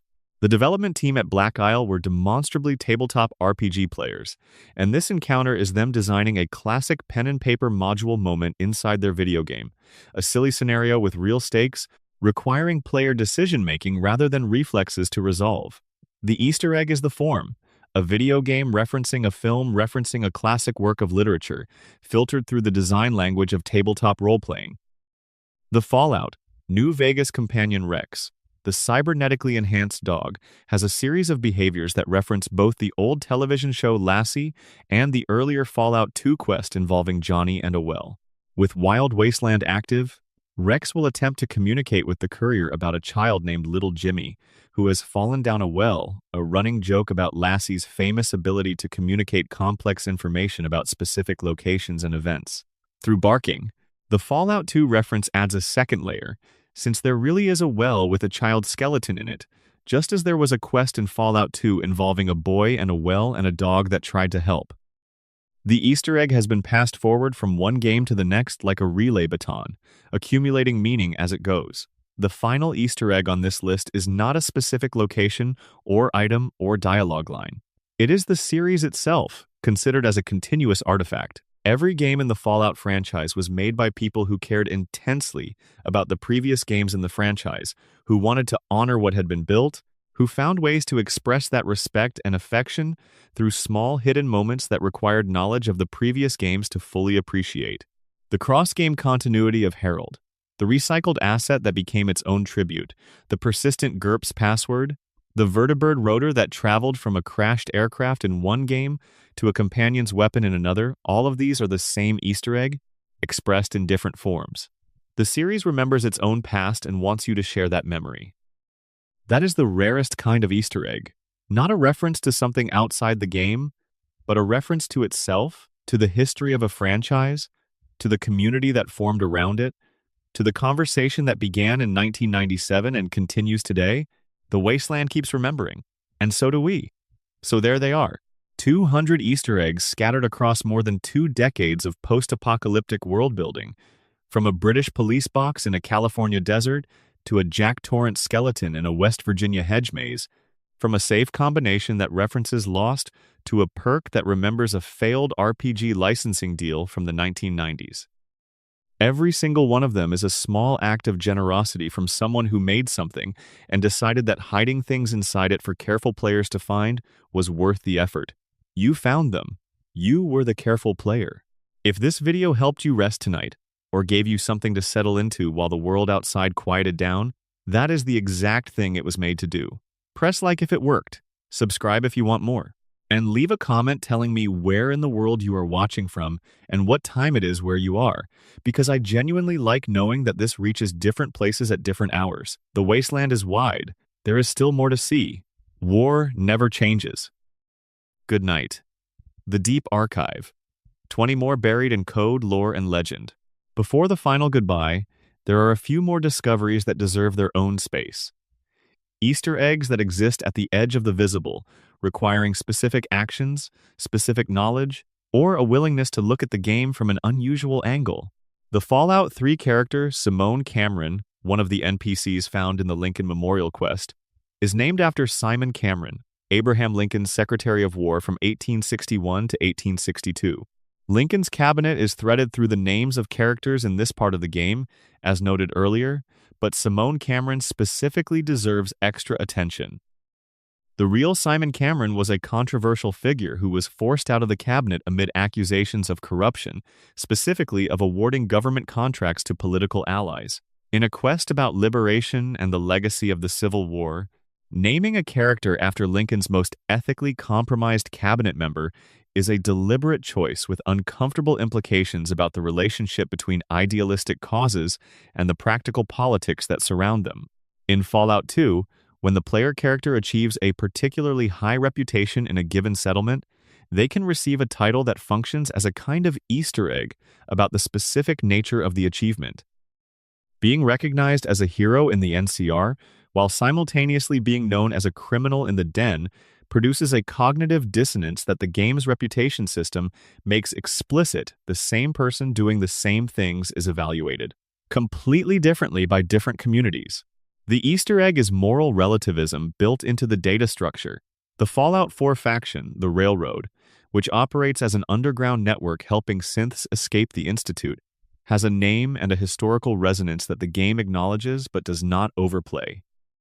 The Underground Railroad was the real-world network of safe houses and secret routes that helped enslaved people escape to freedom in the pre-Civil War United States.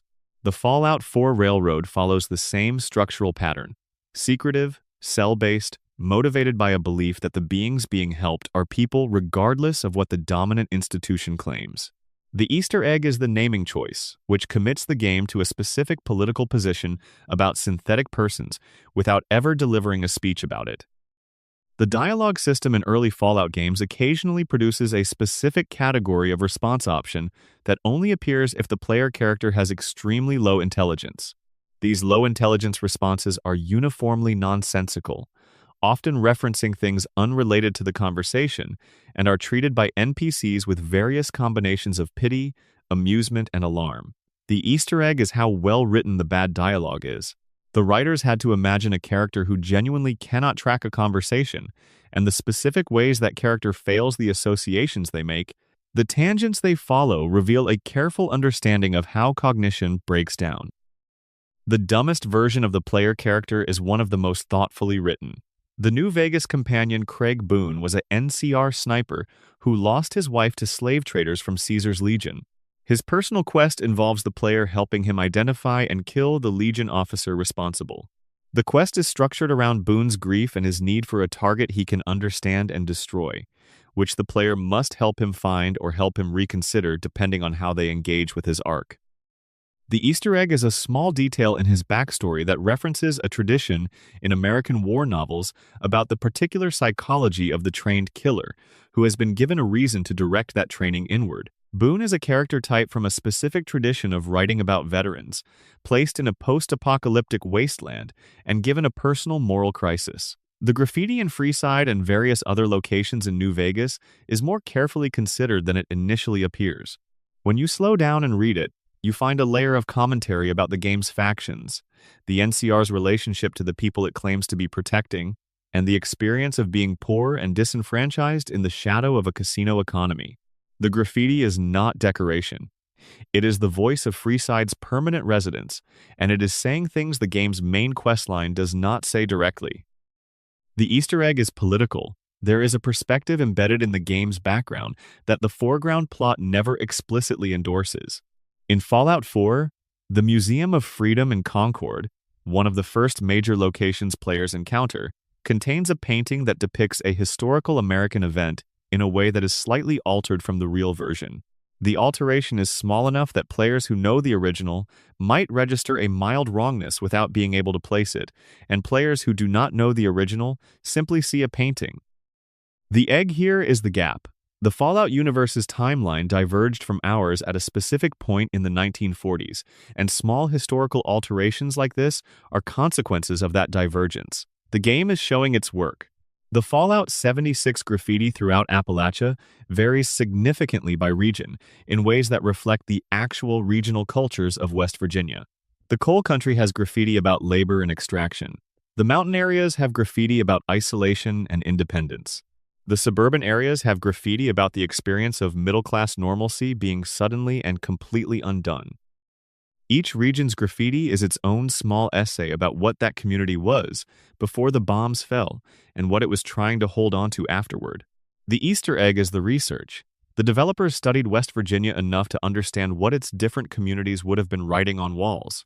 The Fallout series contains a recurring item category called skill books, books that, when read, permanently improve a skill.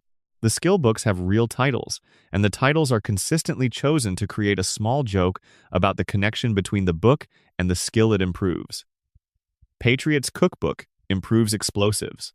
Chinese Army. Special Ops Training Manual improves sneak. The Tao of Jeet Kune Do, Bruce Lee's real-world book about his martial arts philosophy, improves unarmed.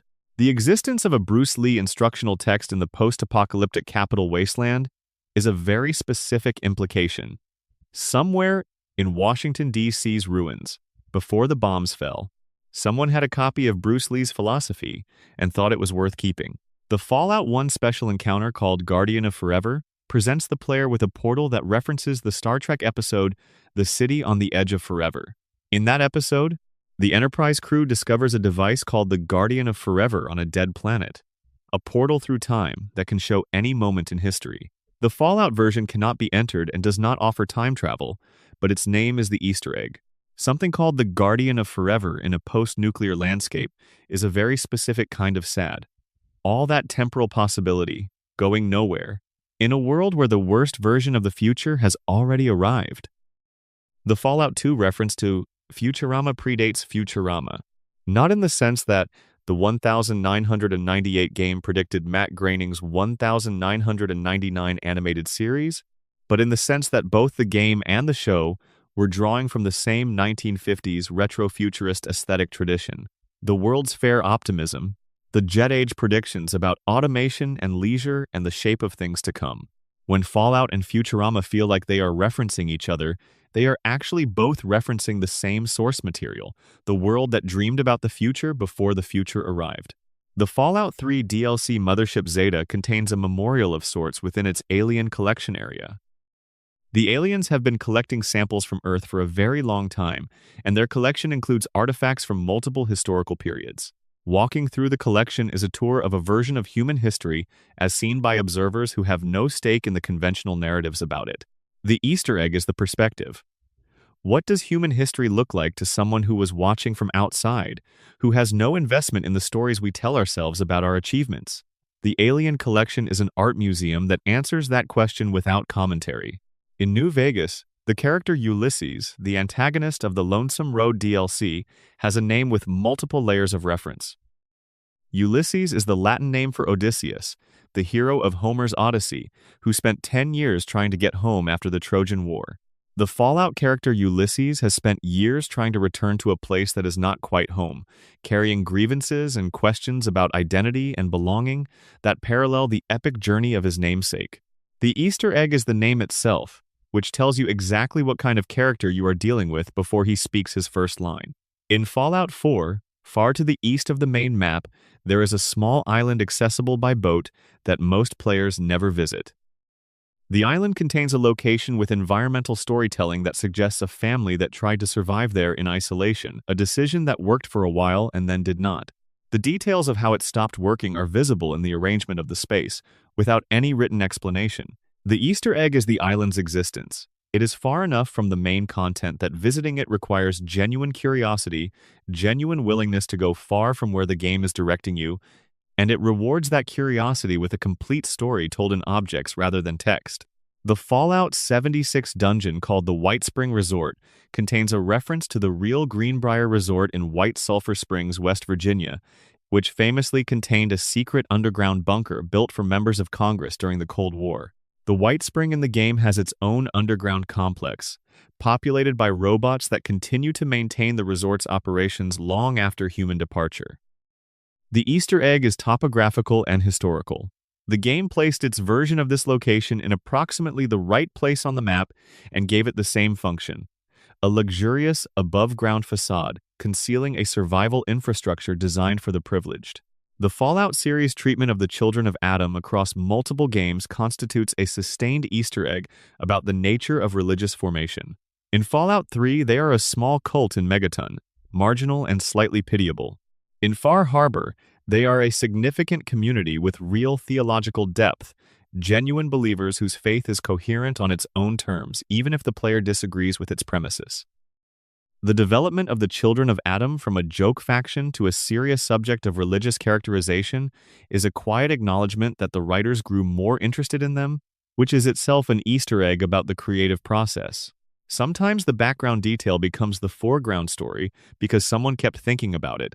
In Fallout 2, the player can encounter a crashed vehicle near Vault City that is identifiable as the Highwayman, the unique car from Fallout 2 that the player can find and repair as a major mid-game achievement. Finding the car stuck in the ground near Vault City in New Vegas is a moment of recognition for players who drove that car in the earlier game. The Easter egg is time. That car traveled these roads once. Someone was driving it. Something happened. Now it is stuck in the desert ground, and the story of what happened to it is not told. The Fallout 4 magazine system, in which the player can find issues of various pre-war periodicals that grant bonuses and collectible covers, is a reference to the actual practice of collecting vintage magazines. The covers of the in-game magazines are rendered in full period style, the specific graphic design conventions of the 1940s and 1950s, the particular way text and image were combined on magazine covers from that era. Players who collect all issues of a magazine complete a set, which mirrors the collector's satisfaction of completing a real-world vintage magazine collection. The Easter egg is the form. The game is structured to give collectors the feeling of collection. The Fallout 3 NPC Irving Cheng's daily affirmation computer file, which reads, "Comrade Cheng is watching you," references George Orwell's 1984 through the famous phrase, "Big Brother is watching you." The substitution of Comrade Cheng for Big Brother adds a Cold War layer, the specific anxiety. About Chinese surveillance, a dominant theme in 1950s. American culture replaces Orwell's more abstract totalitarian figure. The Easter egg reflects the specific flavor of 1950s American paranoia that Fallout always has one eye on. Finally, the Fallout franchise has Easter eggs planted in other games that are not Fallout but that contain references to Fallout within them. The Vault-Tec bobblehead found in the game Rage, sitting on the mayor's desk in Wellspring. The Fallout-inspired games in Doom Eternal's Fortress of Doom, with magazines and survival guides, the Vault Boy appearing in games across multiple studios and platforms. The Easter egg here flows in both directions, not just what Fallout hides inside itself, but what it has planted in the games around it, the fingerprints of a franchise that has become part of the shared cultural vocabulary of anyone who makes games or plays them. The Wasteland reaches further than the map shows. It always has. A final note on what Easter eggs are really for. There is a common understanding of what Easter eggs are: hidden surprises, little rewards for attentive players, winks from developer to audience, and that understanding is correct as far as it goes. But it does not quite capture the full weight of what the Fallout series has been doing with its hidden content across nearly 3 decades. The Fallout Easter egg tradition is not just about recognition. It is about relationship. Every reference to Monty Python or Doctor Who or Dean Martin or Orwell or Bradbury or the Ink Spots is a developer saying, "We are not alone in here. We are people with tastes and histories and things we love, and we have put them in this place we made. And if you love them too, you will know that we were here." The Easter egg is the developer making themselves visible inside a product that would otherwise be just a product. This matters more in the context of game development than in most creative fields, because game development is a collaborative process so large and industrial that the individual voices can disappear into the machinery. When 100 people make a game, the game does not obviously belong to any of them in particular. But a single Easter egg, a specific reference, a personal in-joke, a homage to a beloved author is proof of a person. It says, someone with preferences and opinions and a history made a decision here. The product did not generate this by itself. A person put it in.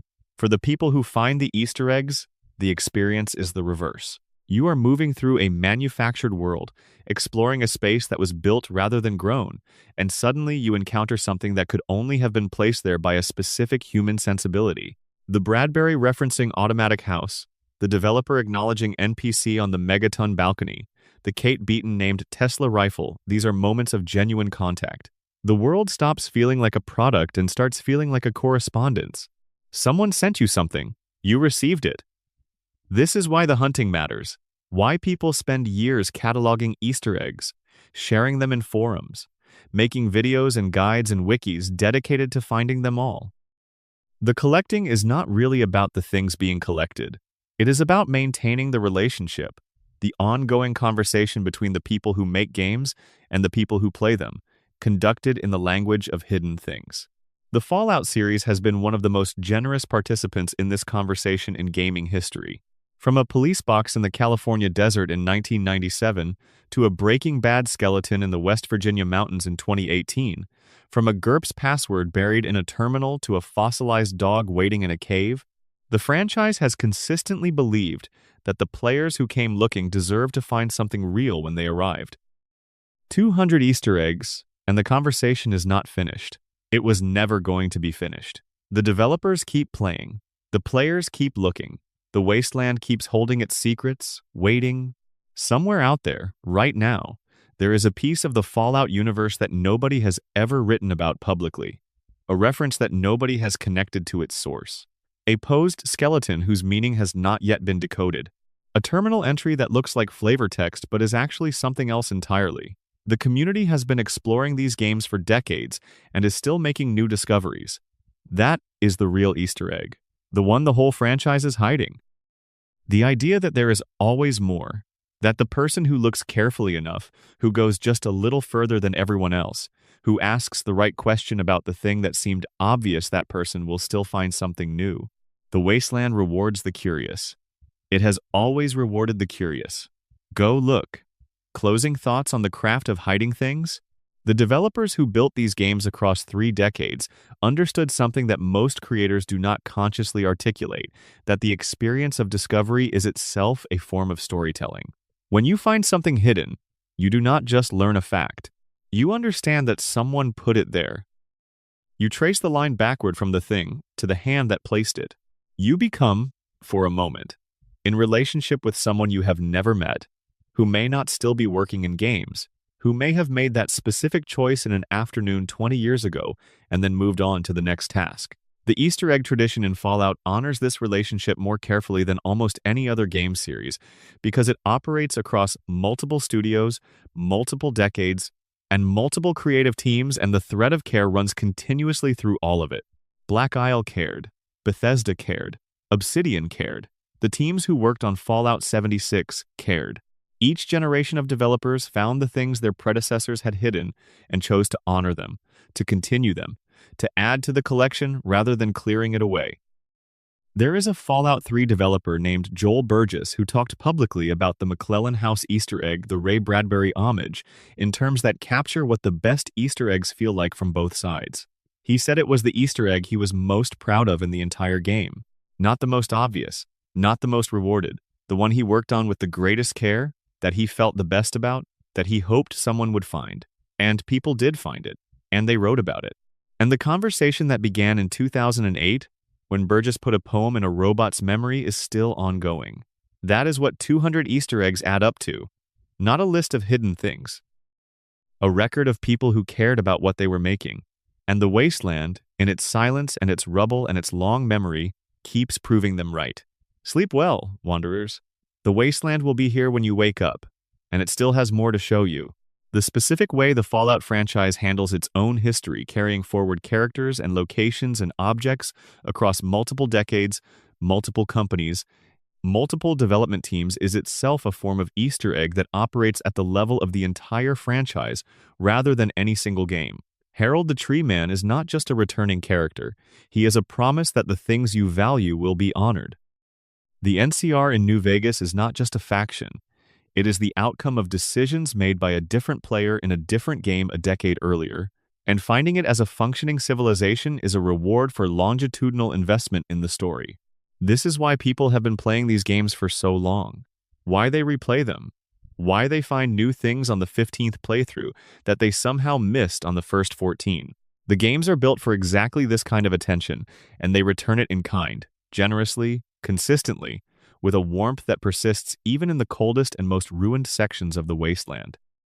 The Fallout series is a place where people who make things and people who love things meet. In the gap between those two groups, in the silence before the discovery, and the moment of recognition when it arrives, something real happens. Something that all the theories of entertainment and all the business models and all the franchise planning in the world cannot fully account for. A person made something. Another person found it. They will never meet. But for a moment, they knew each other. That is what 200 Easter eggs are. That is what the wasteland has always been offering, underneath the radiation and the ruins. A place where people left signs of themselves, for anyone careful enough to look. You were careful enough. Good night. One last thing worth mentioning before the screen goes dark, and the Geiger counter fades out and the ambient drone of the wasteland settles into silence. The greatest Easter egg the Fallout series ever produced is not any single hidden item or reference or pose of a skeleton.